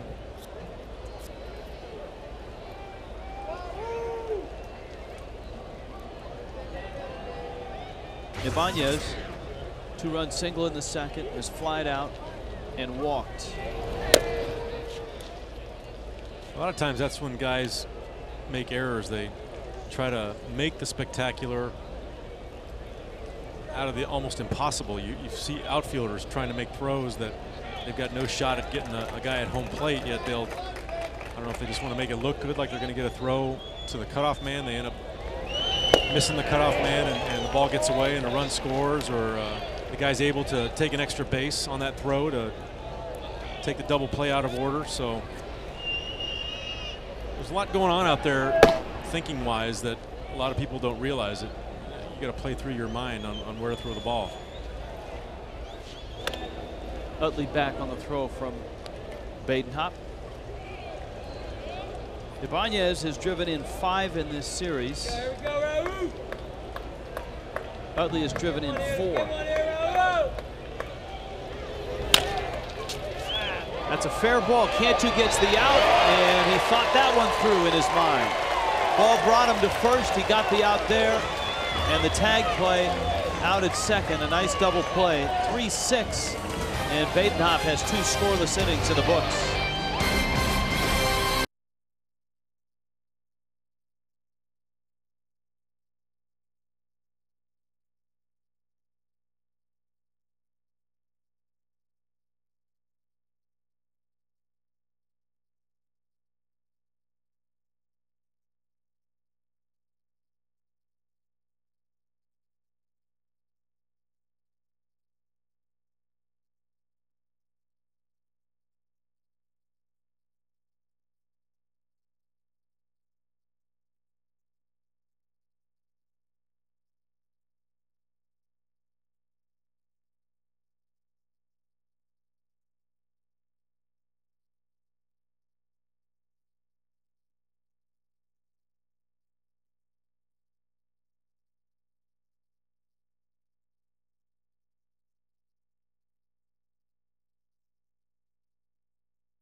Phillies on top of the Marlins. It's a kids Sunday in our baseball basics.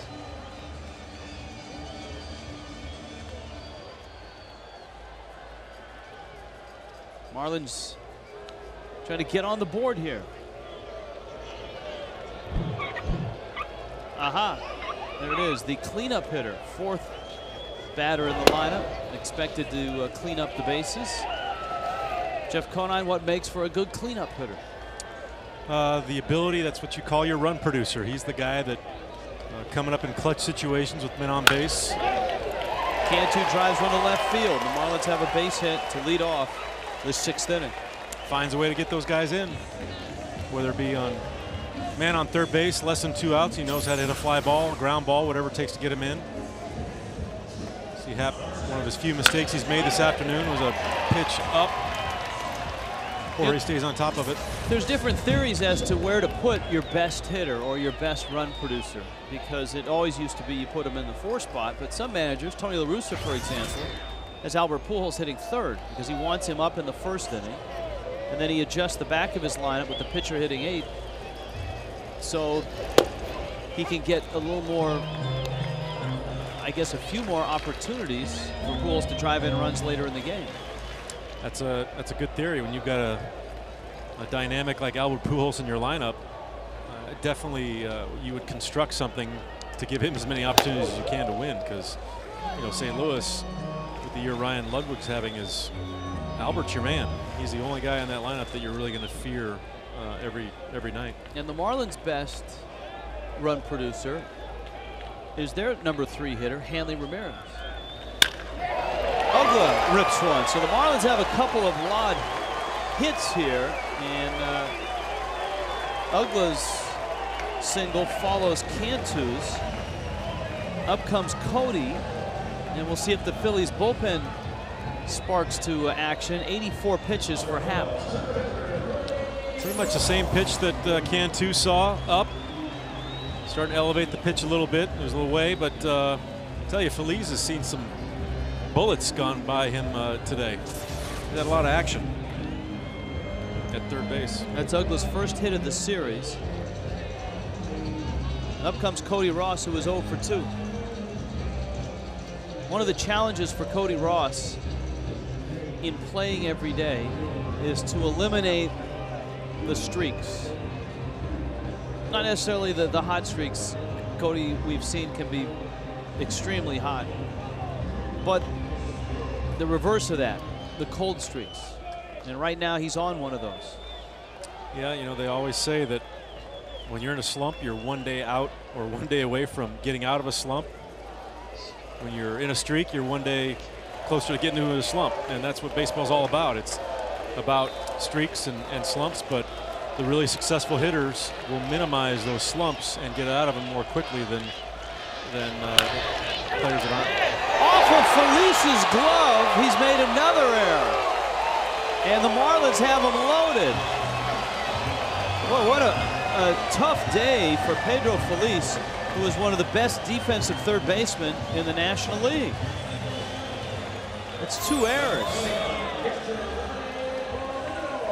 He just flat missed that ball. Didn't look like really a difficult hop or anything. Just no, it was a hop off the grass. Didn't even watch into his glove. Fairly well hit ball. He didn't have to rush it. Just one of those days, you know, you go through some of those days where nothing right happens, nothing good happens, defensively, offensively. And there's the combination of Condrey and Air. Paulino has lined out, and he hit the ball that Feliz missed back in the 4th inning. Rich Doobie is the pitching coach.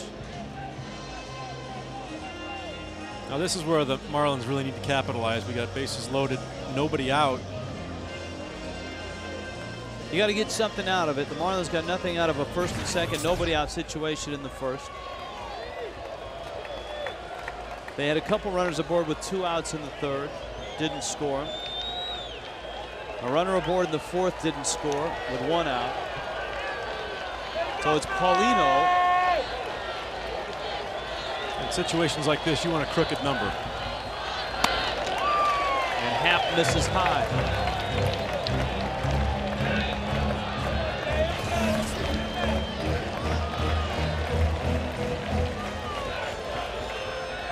Happ seems to be missing,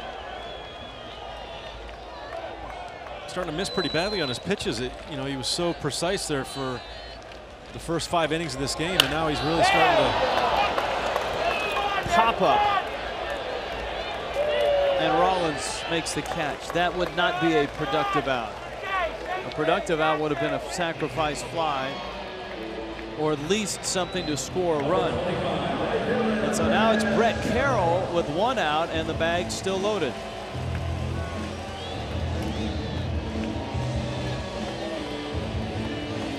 Well, 1-0 pitch. Helms is on deck. Carroll has tripled, and then Happ struck him out in the 4th. You got their starting pitcher starting to struggle a little bit. One of their best defenders makes an error. Ball in the dirt. Ruiz very solid behind the plate.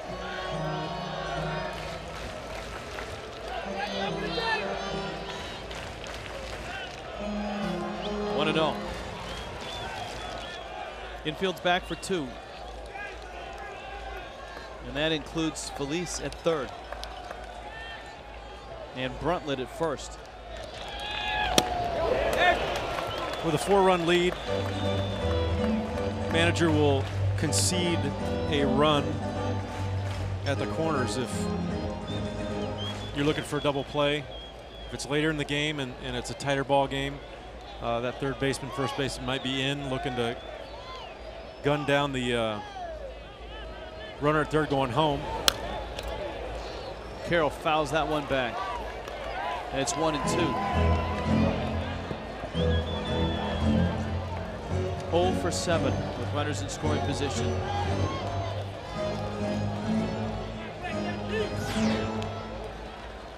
His triple was to right center back in the 2nd.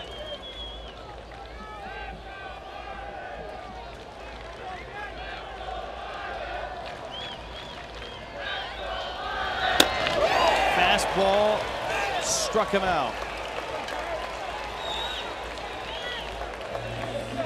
2 down. Swings at ball out of the strike zone. You know, Brett Carroll's the kind of guy that wants to succeed so badly and wants to do well in those situations that I think he puts too much pressure on himself to get the job done rather than just letting it happen. Well, and sometimes as a pitcher, you can take advantage of that over aggressiveness. When you throw a fastball up there, that's a pitch you just can't hit. If you do make contact, you're gonna foul it off. And nowadays with scouting and video, you know what guys will chase in certain situations. They probably know that Brett Carroll is an aggressive type hitter that really wants to do well, and he'll chase out of the strike zone, and he did that there. Well, here's Wes Helms now. Helms feeling much better. Was down with the flu, even though he came off the sick bed to deliver a big pinch hit single the other night. He's one guy that rarely will chase anything out of the zone. And, you know, that's what you want out of your pinch hitters. You want a guy that'll go up there and have command of the strike zone. You saw Andy Gonzalez, who doesn't have much of a history of being a pinch hitter, but even though he made it out, he had a 10 pitch at bat. And you want a quality at bat out of your pinch hitter. Helms swings and misses. Baseball basics on a kid's Sunday. Clutch hitter. When the game is on the line, a guy that delivers.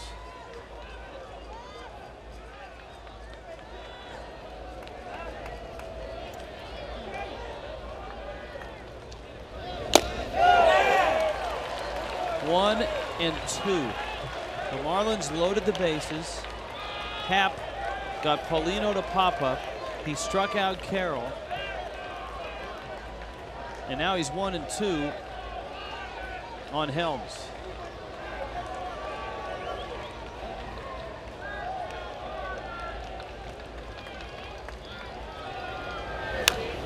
Helms gets a piece at 93.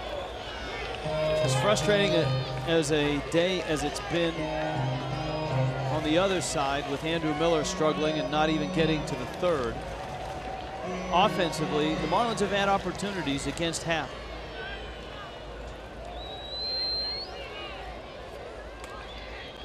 But as Jeff pointed out, the ability to construct a run, to move a runner over, to get a runner in, it's not an ability that this ball club has right now. You know, especially called strike 3. Jay Happ pitches out of a bases loaded, nobody out situation. And so it goes for the Fish.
It's a 4-0 ball game, and this has been a frustrating day for the Marlins, that's for sure. Super Saturdays coming up in August on the 1st, disco night. The Village people will be here. And following a fireworks spectacular, the Marlins take on the Cubs at 7:10. You get a Marlins rally towel courtesy of AT&T, 1877 Marlins. The Village people. Now, Jeff, all you need to do is get a pair of those aviator sunglasses. Use the hard hat you've got for the new stadium. Throw on a pair of jeans and a t-shirt, and you could join the Village. But you'd be the construction guy. Yeah, or maybe like a vest or something. That would be cool. Yeah. Here's Ayala. He takes over for Badenhop on a day in which the Marlins have really struggled against the Phillies. Worth takes a strike. Frank? Guys, Jason Worth comes from an incredibly athletic family. On his mother's side, his grandfather and uncle, Ducky and Dick Schofield, both were major league players. His stepdad, Dennis Worth, was a major league player. His mom, Kim Schofield Worth, was a track athlete. She once went to the Olympic trials.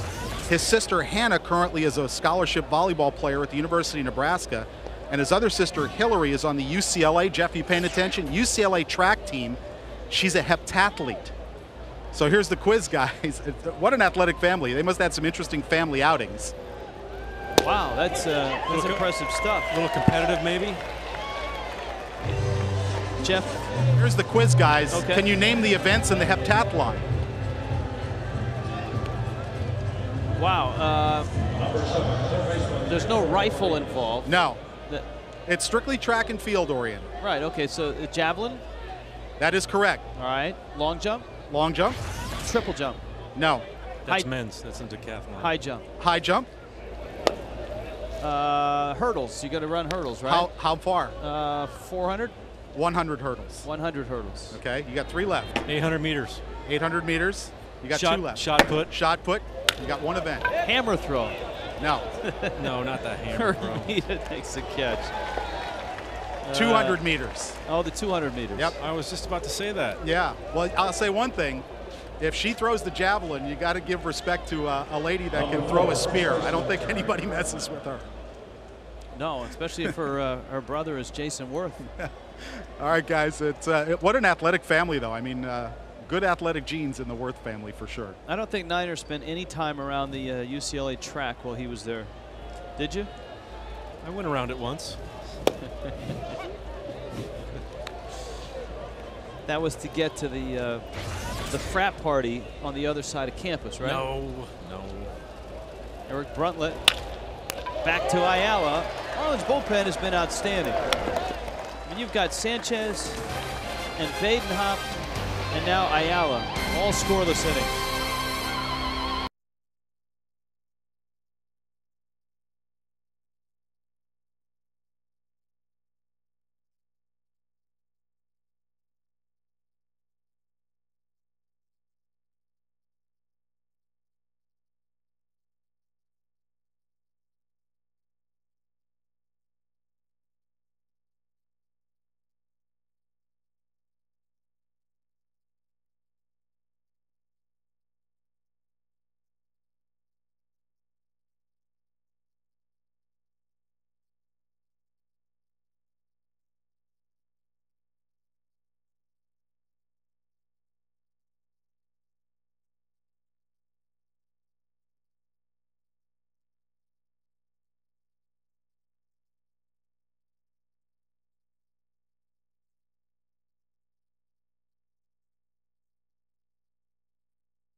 On top of the Marlins going to the bottom of the 7th inning. Rich Waltz along with Jeff Conine.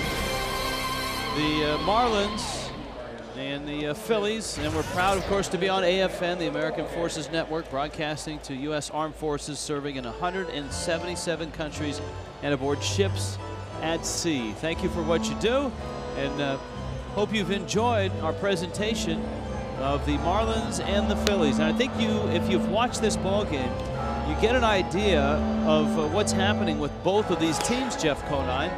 The way the Phillies are winning games and the way the Marlins are not. Opportunities, opportunities, opportunities. You see last inning, this is a classic example of what's going on wrong with the Marlins right now. We got bases loaded, nobody out.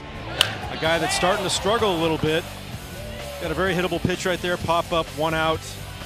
Still got opportunities to score. Brett Carroll chases 1 out of the strike zone, 2 outs. And Wes Helms looks fastball in right here, strike 3. Out of the jam, no runs in a bases loaded situation. Jay Happ has the lowest ERA on the road in all of baseball. And he's adding to it with 6 scoreless innings here. He could go 7-0 with a win right now, and he's a name that certainly wasn't prominent in the rotation of the Phillies when this whole thing started, but he has been a very nice addition. Is your group looking for a special event? Bring them to the ball game. Save money, provide them with an unforgettable experience. Call the group sales department at 305-626-SAVE. Ask about upcoming special events in July, including Healthcare Day, Scout Night, all-you-can-eat seats, and more.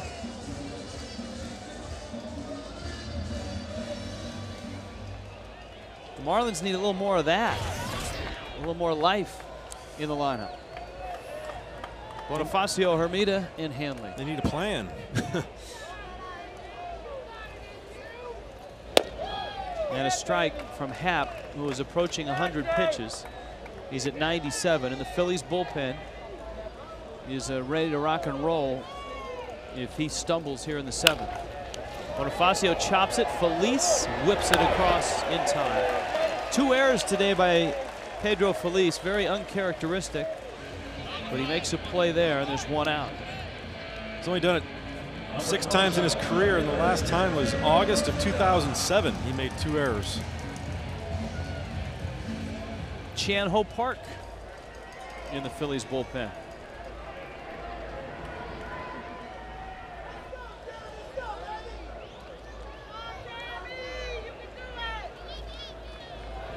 You know, last inning, just when we thought Jay Happ was about ready to come apart and struggle, giving up singles and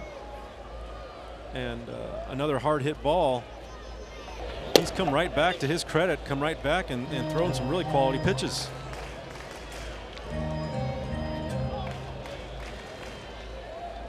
Happ is 26. The pride of Peru. Peru, Illinois. Oh, I was going to say Peru. He doesn't look Peruvian. No, Peru, Illinois, and then on to Northwestern, where he was a 3-time All Big Ten pick. And the Phillies took him in the 3rd round of the 2004 draft. That last inning situation is where Happ is going to draw from experience by Jamie Moyer and Cole Hamels. Hermida out to Victorino. There are 2 outs. You look at him, basically a rookie. His composure that he showed in that inning right there to come back and get out of a bases loaded jam was pretty impressive. And you know, it reminds me of when I played in 2006 with the Phillies with Cole Hamels. You don't know what the situation is by looking at him on the mound. He's pretty level-headed all the time. He doesn't get excited. He doesn't get demonstrative. He just goes about his business and knows what he has to do and executes. Our Toyota trend, 37 of 48 home games and .313 in his career in this ballpark.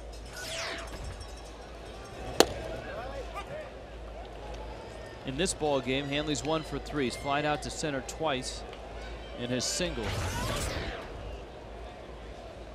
I wonder if the new stadium is going to have the same type turf that we have here. Because this field is lightning fast. Although it's grass, it plays like turf. That's how fast this field gets, especially later in the season when it thins out a little bit. The Dolphins are playing on it. This field is as fast as any turf field in the league. I suspect that it will be a little bit slower. The turf right now in Arizona is the fastest in the league. That is a parking lot at Chase Field. Worth is back, and he makes the catch. And Jay Happ has gone 7 scoreless innings.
hold of the day brought to you by Just for Men Hair Color. All-time holds for lefties. Mike Stanton. Arthur Lee Rhodes. Alan Embry, Jesse Orozco, and Paul Assenmacher. You probably didn't face those guys much, right? I mean, I faced Stanton a lot. Did you? Faced Arthur Lee a fair number of times. Didn't guys try to maneuver those lefties around when you came to the plate? Bring the righty in instead? Yeah, but Stanton was the kind of guy that he pretty much would do. He was pretty successful against both lefties and righties. They put him in for a whole inning. And Rhodes has become a situational lefty in the later stages of his career. Carroll makes that catch in the sunshine. Yeah, when I played with him in Baltimore, you know, he was one of the more dominant relievers coming out of the pen. And, 8th inning guy. And actually was our closer for a little while when our closer faulted. So it didn't matter lefty or righty against Arthur. He had a great slider into righties. So he would pitch the entire inning. Ryan Howard will come up, and the Marlins will shift their infield. Howard getting the day off. Freddie pops out, and he's got Pinto warming up, and so Pinto is coming in. Hey, look, Ryan, they're scared. They got to talk about you, bro. So Pinto's on his way in. 8th inning, 4-0. Phillies on top. Here's our Marooney. Call to the bullpen. When you need a car, truck or van, who you gonna call? Marooney!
For the second time in this series, Raniel Pinto is coming in, and the Pinto arrives because the Phillies, as a pinch hitter, have brought Ryan Howard to the plate. Let's do a little Taco Bell thinking outside of the bun. Talk about the shift, Jeff Conine. Let us in on exactly what the Marlins are up to here defensively. Well, Ryan Howard rarely, if ever, pulls the ball to the left side of, or hits opposite field to the left side of second base. So in order to clog the hole over here, you've got Dan Uggla playing basically a short right field. You bring your third baseman over to play second base to cover the second base position, and you leave your shortstop at short. So the way the Marlins do it, bringing the third baseman over to second base, which Bonifacio is a second baseman, you've basically got nobody out of position on the field. A lot of teams will shift the entire field over where the shortstop will go to second base. The third baseman basically plays the shortstop position, and now you've got two positions out of that are unfamiliar. So with the Ryan Howard shift, we move our third baseman to second and put Dan Uggla out in right field. Pinto with a breaking ball for a strike. Howard homered in the first game of the series, and he brings with him some immense numbers: 23 homers, 68 RBIs. Pretty decent pinch hitter too. This year, 1 for 1 with a home run. In his career, 393 with 5 home runs. That's amazing because as Ryan Madsen is warming up, there are a lot of players who are regular players, star players, who are not very good pinch hitters. They're not, and when you get used to being out there from out number 1 and getting the flow of the game and keep your body loose, I'm telling you, pinch hitting is a very difficult thing to do, and it usually takes some time to get used to that role.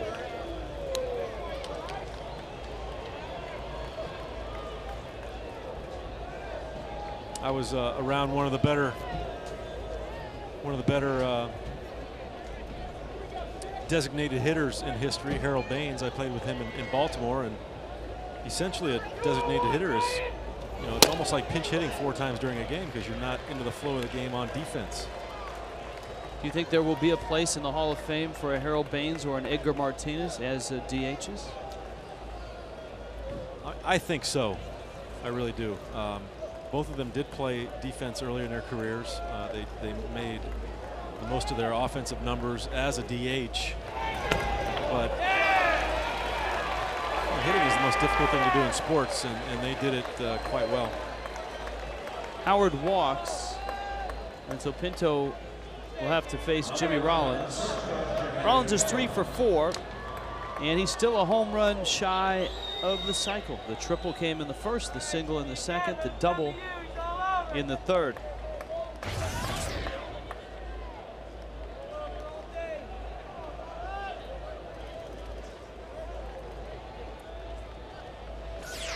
You got to see Edgar Martinez firsthand in Seattle. Not only one of the best right-handed hitters I've ever seen, but and you could probably attest to this more than I can, one of the more quality human beings that you'll ever see too. Yeah, he was the whole package in terms of a professional on the field and off the field. And Edgar Martinez, I don't know if people understand how strong he was. He used to take batting practice with the donut on his bat, and if you didn't look hard enough, you wouldn't notice it. He would spray line drive after line drive all over the field, and he'd have the big weight on his bat while he was doing it. Ground ball to third. Bonifacio to Ugla. His turn is in time. That's not easy against Rollins to go 5-4-3 around the horn and turn the double play. Pinto works a scoreless 8th, and the scoreless innings add up for the Marlins bullpen.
By the collection. Love cars? Join the club by FP&L. To learn ways to conserve energy, log on to FP&L.com. Take a free online home energy survey by Dolphin Carpet and Tile. Guaranteed lowest prices on quality flooring. By Bluebell Ice Cream. Try their newest flavor, Nutty Chocolate, during National Ice Cream Month. And by Taco Bell. Think outside the bun. There's the crew. Our producer John Sulzer. Everybody got Bluebell ice cream, except everybody in the booth. Yeah. And the Bakers are still waiting for not only John Baker, they would like some of their Bluebell ice cream. Cantu against Madsen. And so the Marlins get a ground ball base hit again from Cantu to open up an inning. The 6th inning against J.A. Happ was probably the most maddening for the Fish. They loaded the bases and then promptly went 1, 2, 3 and did not get a run. Ryan Howard is at first base. Madsen, he of the very good changeup, did not have a good run when he tried to fill the shoes of Brad Lidge as the closer for the Phillies. You know, it's interesting when you take a guy with Madsen's stuff who in the 8th inning has been lights out this year and in years past. You change their role just 1 inning and put them in a situation to save a game, and they're just not the same pitcher. Guy that we just talked about, Arthur Rhodes, is the same way. He's a great 8th inning guy, but was never able to close games. Never able to close games. Now I wonder if you did the reverse, if you took the Brad Lidges or the Trevor Hoffmans or the great closers and stuck them in the 8th inning or the 7th inning, would they still be dominant? I don't think so, because a lot of times when you'll see at the end of the season, they'll put up stats of Brad Lidge in non-save situations, and he might have a much higher ERA than in save situations. I think that their mindset is geared to that 1 inning where they're in to shut out that game, to close out that game, and you know, that's why they're the closer. They've got the mental capacity to do it. Well, Lidge closed out the game on Friday night. It wasn't a clean finish. Remember, the Marlins were down a couple and actually got a run against him. Only the 2nd run he's ever given up against the Marlins in 24 innings pitched. Uggla takes that good Madsen changeup down low. And it's 2-2. Dan is 1 for 3. Cody Ross is on deck. When you think about, or just look at Madsen's stuff, he's definitely got closer stuff. You know, mid-90s fastball, great changeup, big curveball. I played with a guy in Kansas City who, if you looked at stuff, Jeff Montgomery, he didn't have closer type stuff. He threw 87 to 90 miles an hour, but he threw everything for strikes, and he threw it where he wanted to, and he got outs, but he had that mentality to go into late inning pressure situations and not buckle.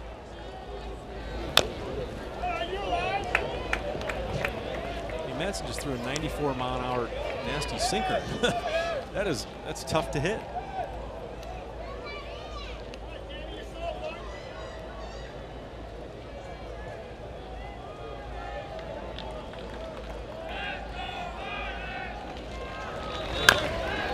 Uggla keeps fighting off pitches.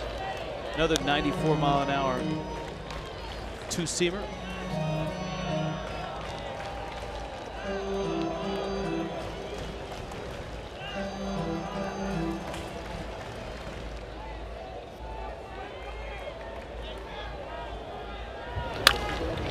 Uggla pulls that one foul.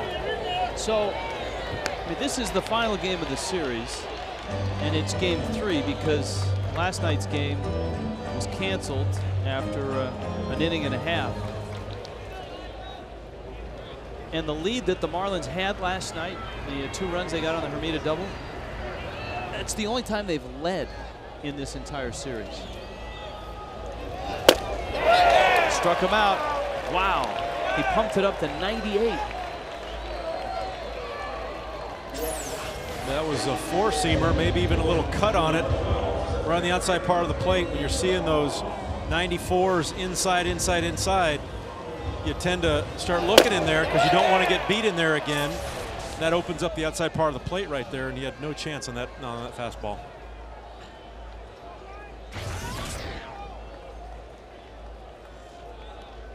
Ruiz out to talk to Madsen. So essentially the Marlins have never led in this series.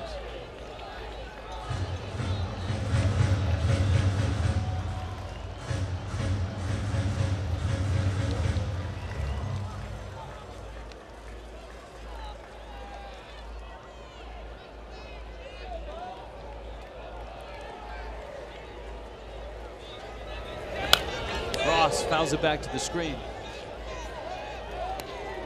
The Marlins don't get credit for those runs last night. Hermida doesn't get credit for the 2 RBIs and the double, and Josh Johnson doesn't get credit for 2 scoreless innings and 3 strikeouts. Like it never happened. Fastball misses up and in. Now, if it's a suspended game, stats count. Stats count.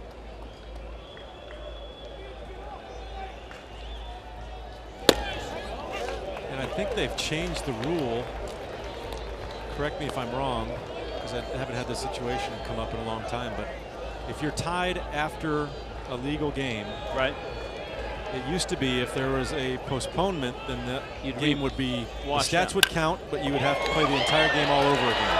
Cody Ross sends that one into center field, and the Marlins are going to be set up with runners at first and second.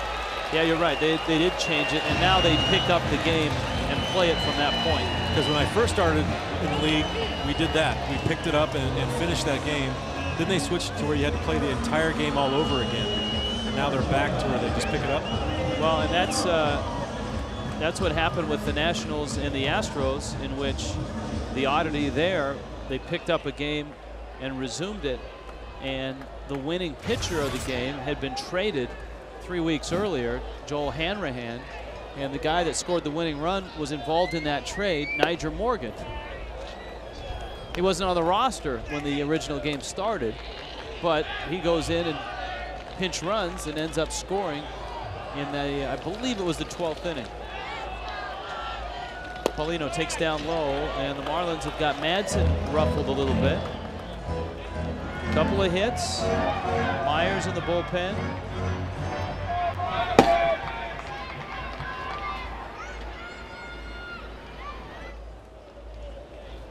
Here's the 2-0 pitch. 2-1.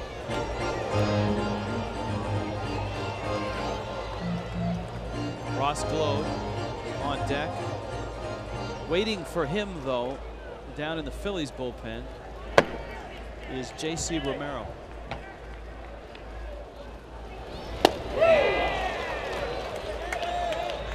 Here's the excellent changeup we've talked about time and time again. Great arm speed on this. It looks, you know, if you're at the plate looking at that arm speed, because that's kind of what you're gauging your timing off as, is arm speed. Felice spears it. Wow. The Marlins have had opportunity after opportunity, and in most cases it's been their own fault. But here, Paulino hits a BB. This ball is scalded. I mean, it was almost by him by the time he got his glove up. Ends up catching it. There's baseball. You can do everything perfect in an at-bat. And he's still making a right turn to the dugout. Madsen saw Charlie Manuel come out of the dugout and kind of stomped around behind the mound. He wanted to face Glode. You can still see him. He's not real happy about it. He'll give up the ball. In comes Romero. And it'll be Romero against Glode with the Phillies on top 4-0. Marooney called to the pen. When you need a call.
on a Kids Sunday, 4-0 Phillies on top of the Marlins. Bottom of the 8th, runners at the corners. Charlie Manuel going to a middle reliever.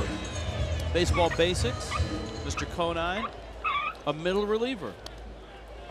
Someone who enters the game in the middle of a game, kind of just what it says. When you got guys in your bullpen that kind of try to bridge the gap between your starter and your closer.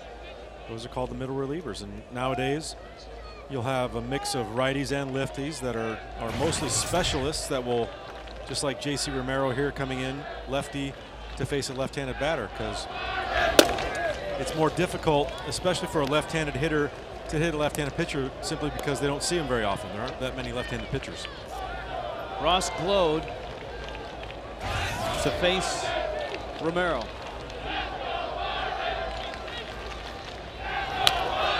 And Glode fouls it at the plate. Romero pitched earlier in this series, and it was a fiery appearance by the lefty. That was on Friday night. He and Mark Wagner spent the better half of the at-bat.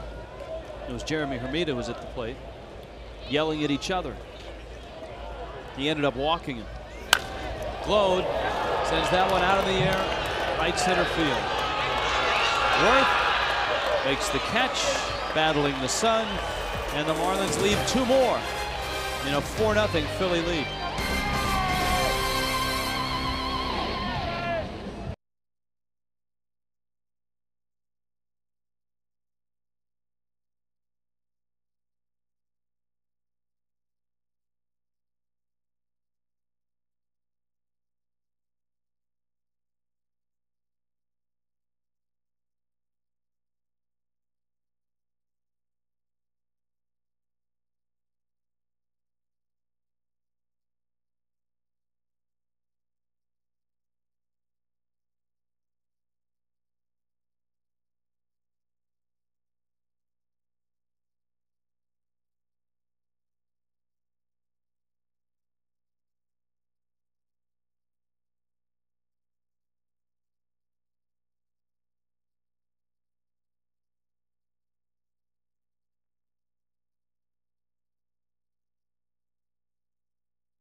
"4-0. Phillies on top. 9th inning arrives. The Marlins bullpen has done all they could do. Look out for your big brother there. Chris Coughlin is in left. Marlins did an outstanding job after a really ineffective start by Andrew Miller. Kind of on a day they really needed it, but like you said, the bullpen has come in and done a phenomenal job. You have 5 1/3 scoreless innings from Brian Sanchez, Burke Badenhop, Luis Ayala, and Reniel Pinto. And Dan Meyer will try to keep that going. He gets Victorino, Utley, and Ibanez here in the 9th. The Marlins have left 11 men on base. They have 7 hits, don't have a run. The Phillies 4 runs, 7 hits. The Phillies have left 9.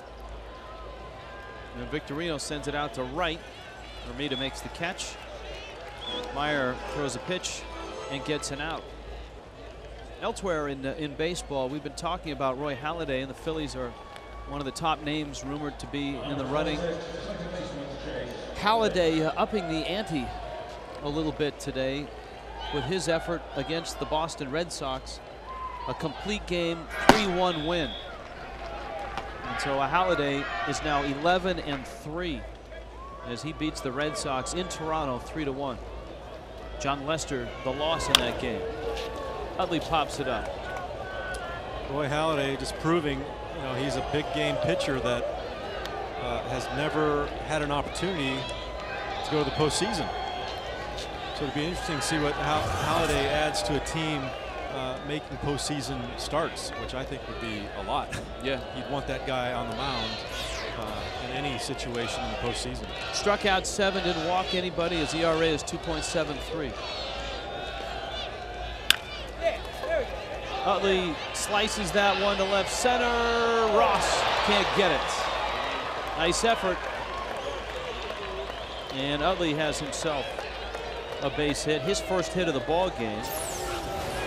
So you were talking about Shane Victorino and how shallow he plays his center field. Cody plays center field quite a bit deeper than Victorino. So that ball right there, where I think Victorino catches that, Cody's got much further to go and doesn't catch it. Cody plays a little more of a traditional center field? Yes, because most outfielders have a fear of the ball going over their head. So they're going to play deeper and come in rather than play in and go deep. Can you get rid of that in counseling? Baseball counseling 101, it's possible, yes. It takes a lot of work, though. I think that's coming up on that new series, In Therapy. Well, it's all about having the confidence to know that you can get back on a ball that's over your head. As well, you have to have. I mean, a guy like Victorino has more foot speed than Cody does, and that helps certainly in being able to cheat a little bit and play forward. It does, and also just reaction. When you see the ball off the bat, reacting in a way that you know where that thing's going to end up. You saw one of my ex-teammates, Devon White. I mentioned Marquise Grissom earlier, Andrew Jones. These guys recognized within a fraction of a second off the bat where that ball was going. They would run to a spot, turn around, and the ball would be there, which was an uncanny ability, and not everyone possesses that. Jim Edmonds in that category as well? Yes, Jim Edmonds. A little more of a flair for the dramatic on Jim's part. Yeah, he had the knack of arriving at the ball when he needed to make a diving catch. And it happened often, just in time. He's always there. And the wall was also always like a George Foreman straight right. You know, if he bumped into that wall, he's down on the ground, writhing around for a couple of minutes, even though he caught the ball. But absolutely, Jim Edmonds, one of the best center fielders of this current era.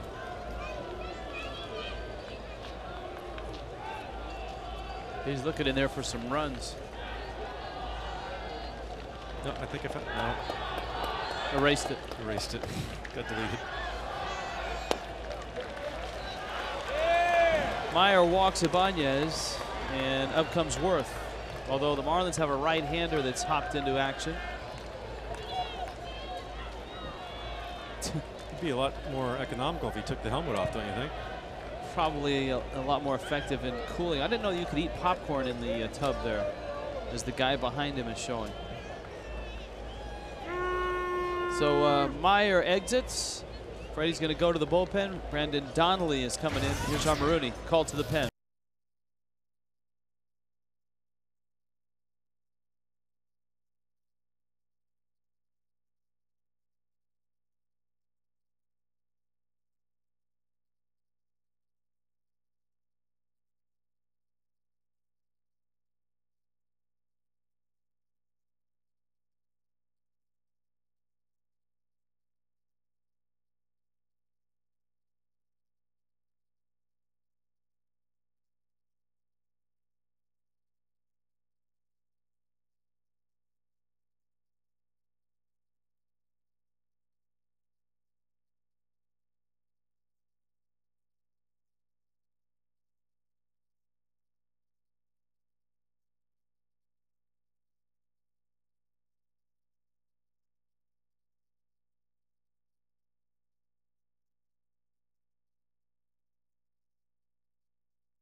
4-0 Phillies shutting out the Fish.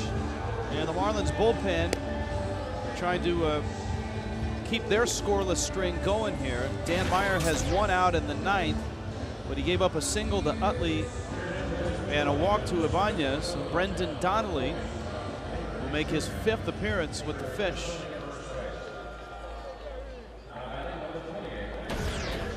Jason Worth, who was walked twice, singled, and struck out.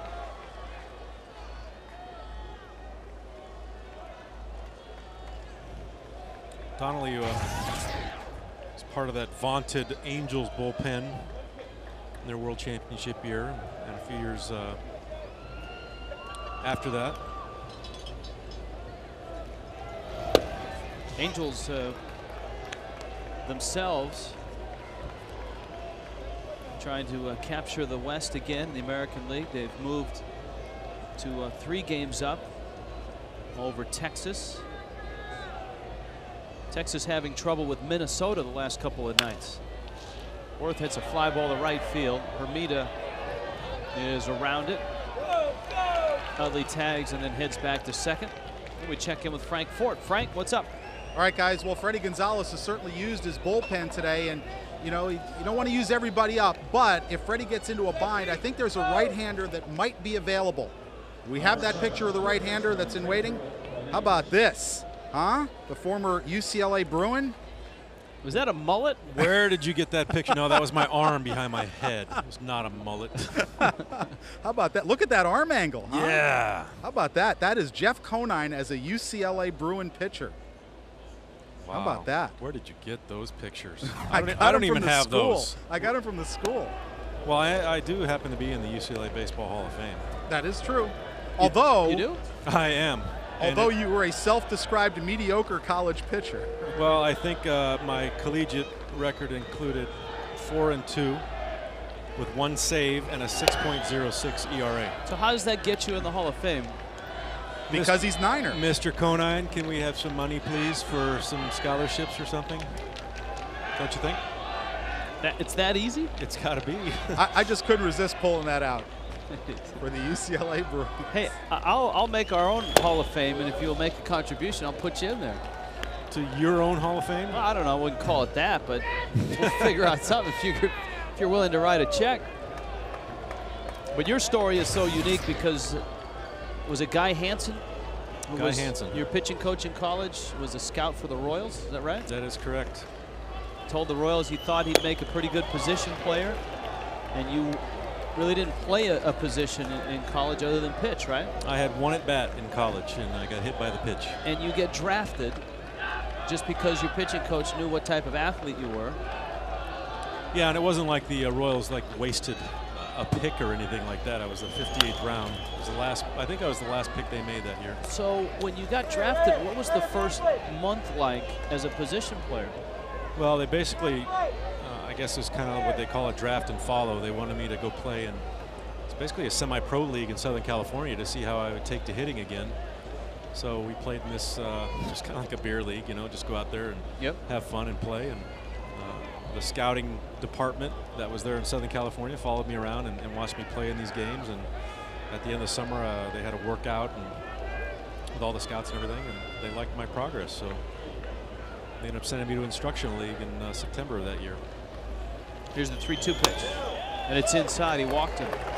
At that point, had the Royals disbanded their baseball academy? Yes, but they still had the facility there in Sarasota. That's where I went to for my first instructional league. And you know, being a California guy, Riverside County gets hot in the summer, but very dry. When I walked off that plane and got my first taste of humidity, I about choked. That was quite an experience. Speaking of beer leagues, here's Matt Stairs. One of our favorite guys. The classic slow pitch softball swing. Yes. Straight up. Both the way he swings and the way he stands are both straight up. And he's a guy that is much like you. Had to overcome enormous odds to get to the big leagues. was not drafted. Donnelly may have gotten a gift on that call. It's 1-1. And he's had an outstanding career. 17 years in the big leagues. Hero of NLCS last year, huge home run. In Los Angeles.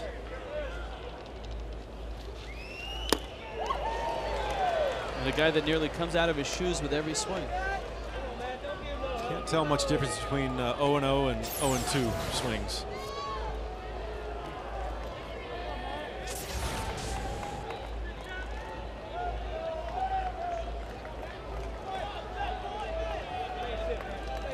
One and two.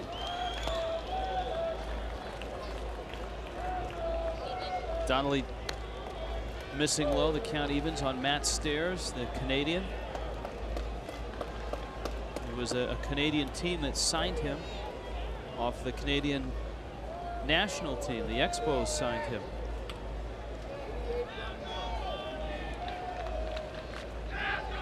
The 2-2. It skips away. Actually, it skips up the third baseline. And that's going to be the 5th run of the ball game as Utley comes across on a wild pitch. Forkball in the dirt here, skips right off of Paulino's shin guard and rockets right up the line.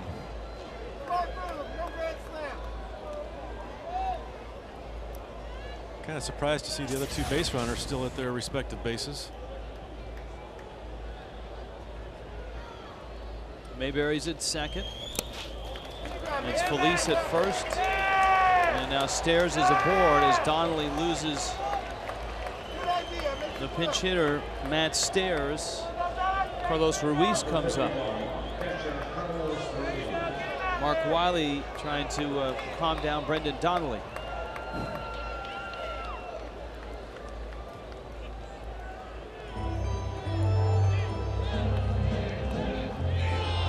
The Giants are back in Pittsburgh. The one saving grace for the Marlins this weekend is that they've lost 2 games in the East. That's not a good thing. And they're about to lose a third here to the Phillies. But the Giants, the wild card leaders, have lost 3 in a row.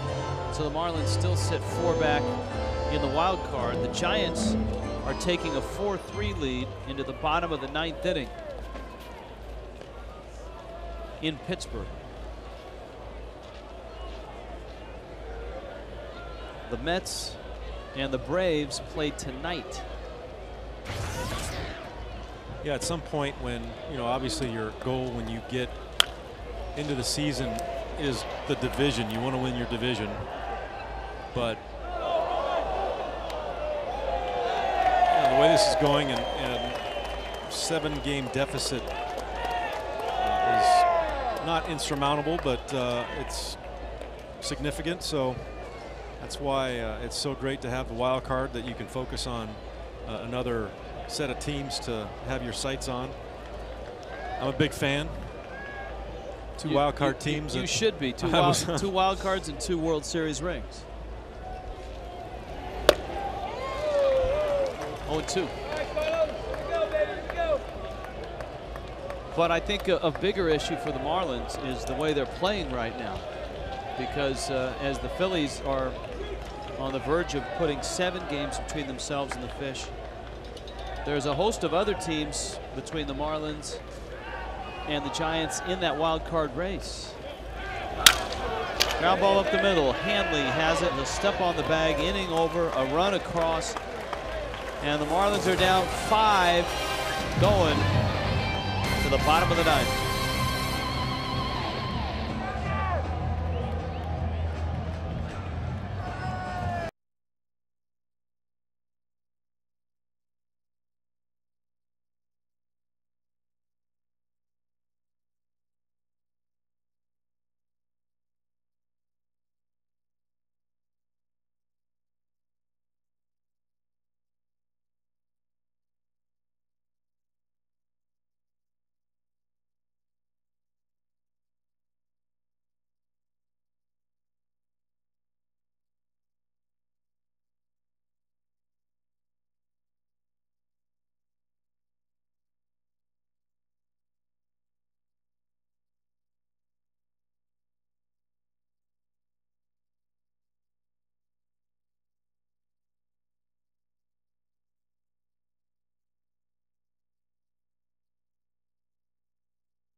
You can see by the body language in the Marlins dugout, it's been a long day. 5-0. The Phillies on top of the Fish. Raniel Pinto, part of a Marlin bullpen that has pitched well, and he induced this checkers double play of the game. The bullpen giving up just 1 run in 6 innings of work, after Andrew Miller went just 2 2/3 innings. 6 1/3 scoreless. Mayberry, who came in to run, will stay in the ball game, and he takes over for Ibanez in left, and you see Scott Air with a glove and a ball on the mound, which means he'll be pitching to Chris Coghlan.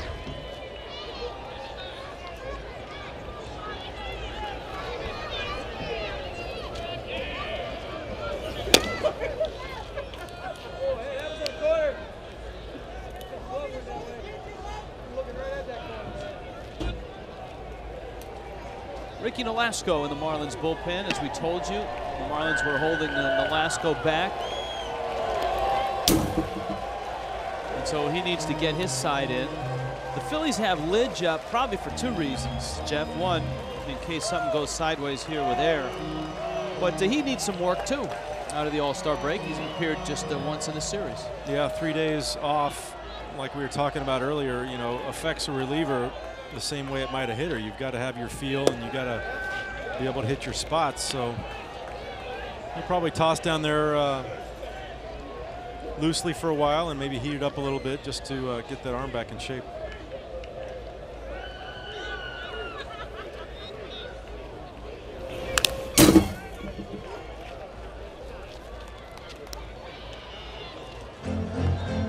Too many guys are doing that much throwing on All-Star break. No. Other than maybe playing catch with their kids out in the yard or something.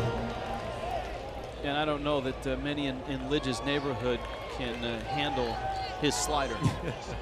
You know? Of course, you remember Rob Nen. Yes. Great closer for the Marlins and Giants. We have a mutual friend that we went out to lunch with. Pittsburgh. He lived near Pittsburgh. We went over to his house for a little barbecue, and he said, "Rob, I want to see what it looks like when you throw a pitch. I want to catch one of your pitches." And I'm like, "No, you don't." Yeah. Let's warm up a little bit. I want to catch one of these. I'm like, "No, you don't." I said, "Why don't you let me throw one first, and then we can see how you do." And because he was non-athletic person. Did you bust his nose? Well, I about broke his wrist because it missed, hit his watch, exploded his watch off of his hand, and he was very thankful that the extra 20 miles an hour that Rob would have been thrown at him didn't come to fruition. Wise choice. Those 2-2. Coghlan just trying to get something going here. Top of the order is around the bend with the Bonifacio and Hermida and Hanley. The average fan doesn't realize, if you're not in the batter's box seats, what that thing really looks like coming in at you. I mean, it is, you know, 4/10 of a second. You've got to make a decision on whether it's a strike or not to be able to hit the pitch. And you know, our friend thought, hey, I could catch it, no big deal. And that's the reaction you get from people who sit down close for the first time. As Coghlan sends that one out. Victorino and Mayberry. Mayberry is there to make the catch. The reaction is, my goodness, I never realized how hard the pitchers throw.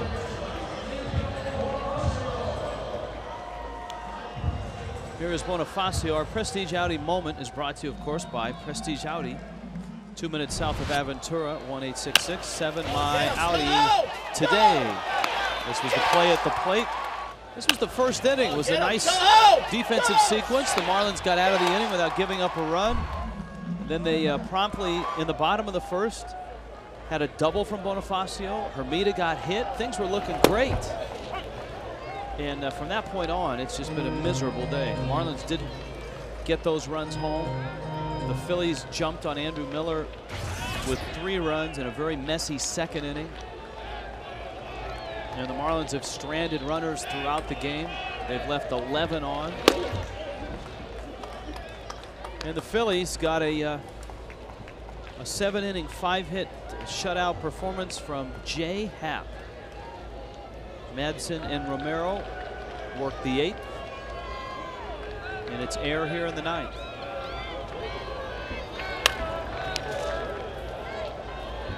Is Happ National League leader or Major League leader in road ERA? Major League leader. It's lower than the American League leader, at least when I checked to begin the day. 181 is where he started, and I assume that's going to get down, boy, 170-ish.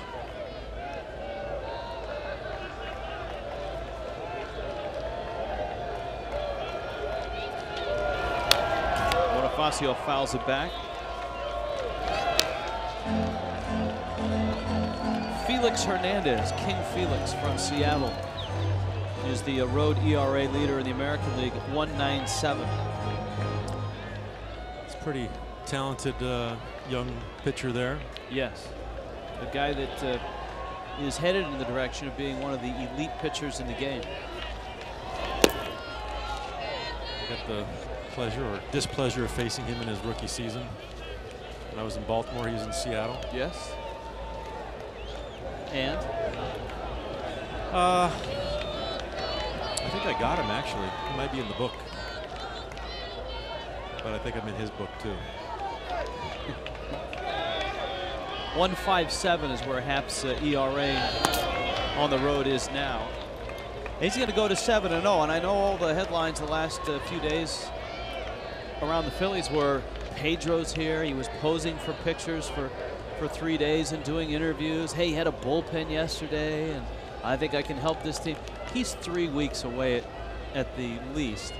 And meanwhile, the rotation is pitching very well. Blanton, Happ, Moyers won 5 in a row. Bonifacio has a base hit to right field. Hamels had a good outing his last time out in the rain shortened, give it just 1 run in 5 innings. Now, is it a rotation that can go deep in the postseason and win the World Series? Don't know, unless Hamels reverts back to where he was last year, and Blanton and Happ are what they have been the last couple of weeks. Yeah, they're pitching like a playoff team as of late. Late June and this month of July, the starters and relievers in the Phillies have been outstanding, leading the National League in ERA, I believe. And you know, you throw a Pedro in there in the mix, and does that disrupt the good chemistry and momentum they've got going now? Do you look at what happens if they get Roy Halladay? I mean, if they get Roy Halladay, do they need Pedro? I say no. Absolutely not. And I don't see Pedro as a reliever. Do you? I mean, there's really not much value in him coming in for 1 or 2 innings at this point. Check swing. Did he go? No. Now, you only got a chance once to defend a world championship. The 98 team was dismantled, right? 04, you had a chance. For the Phillies, how have they handled it so far this year? I think they've handled it extremely well, especially with the start they got off to. You know, they were pretty rough around the edges earlier in this season, but you see the way they've brought it together, the way they're starting to pitch now, especially. I mean, that's how you're going to win World Championship, is pitching. Their offense is the best in the National League. They've got no problems there, but their pitching staff's really come in line, and I mean, they're in position to represent the National League in the World Series, I think. I mean, you look at the Dodgers, who have seemed to have much difficulty getting past the first round in playoffs in recent history. So the Phillies are looking pretty good, and it depends what they're going to do at the All-Star break. I mean, at the trade deadline, I think they're going to do something. Well, they haven't panicked, which is to their credit. Sometimes when you win a World Series and then the next year things go flat and you're not where you want to be, organizations sometimes will panic, trade people. Especially in Philadelphia. Hermida lines that one to center, and Victorino runs it down.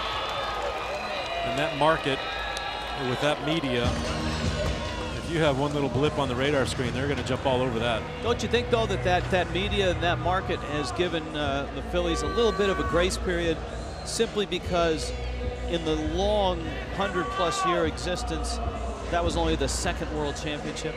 Yeah, I think so, and I think, you know, they've lightened up on Charlie Manuel quite a bit too, because, you know, they wanted his head, they wanted him out of there, and he's really turned it around. And I think everybody on here really likes and respects Charlie Manuel. But Charlie wants to get some work for Lidge, so the friends at Maroney say, "All right, let's do it." When you need a car, truck.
Car insurance, visit us at geico.com. Call 800-947-AUTO by Tobacco Free Florida. Tobacco Free Florida wants you to be tobacco free. And by Blue Bell Ice Cream. Try their newest flavor, Nutty Chocolate. Hanley Ramirez. Some of the hopeful that have stayed. Bonifacio is going to take second base. That will not be a stolen base. If you're not being held and the pitcher pays no attention to you, it is ruled indifference. Indifference. Indifference. Defensive indifference. Hanley takes a strike at the knees. So, Niner, this is a tune-up then for Brad Lidge. Just a chance to get in. Obviously not a pressure situation at all. Just, you know, when you warm up in the bullpen or you throw a bullpen, yeah, you're letting it go, but it's a different situation. You get on the mound in a game situation, you're going to put that little bit extra in there that your arm, you know, needs to feel. Hanley pops it up. Rollins calls for it, and the Phillies have swept the Marlins for the second time this year in South Florida. A 3-game sweep in April, a 3-game sweep here in July. And the Phillies just keep marching right through the National League East. 8 in a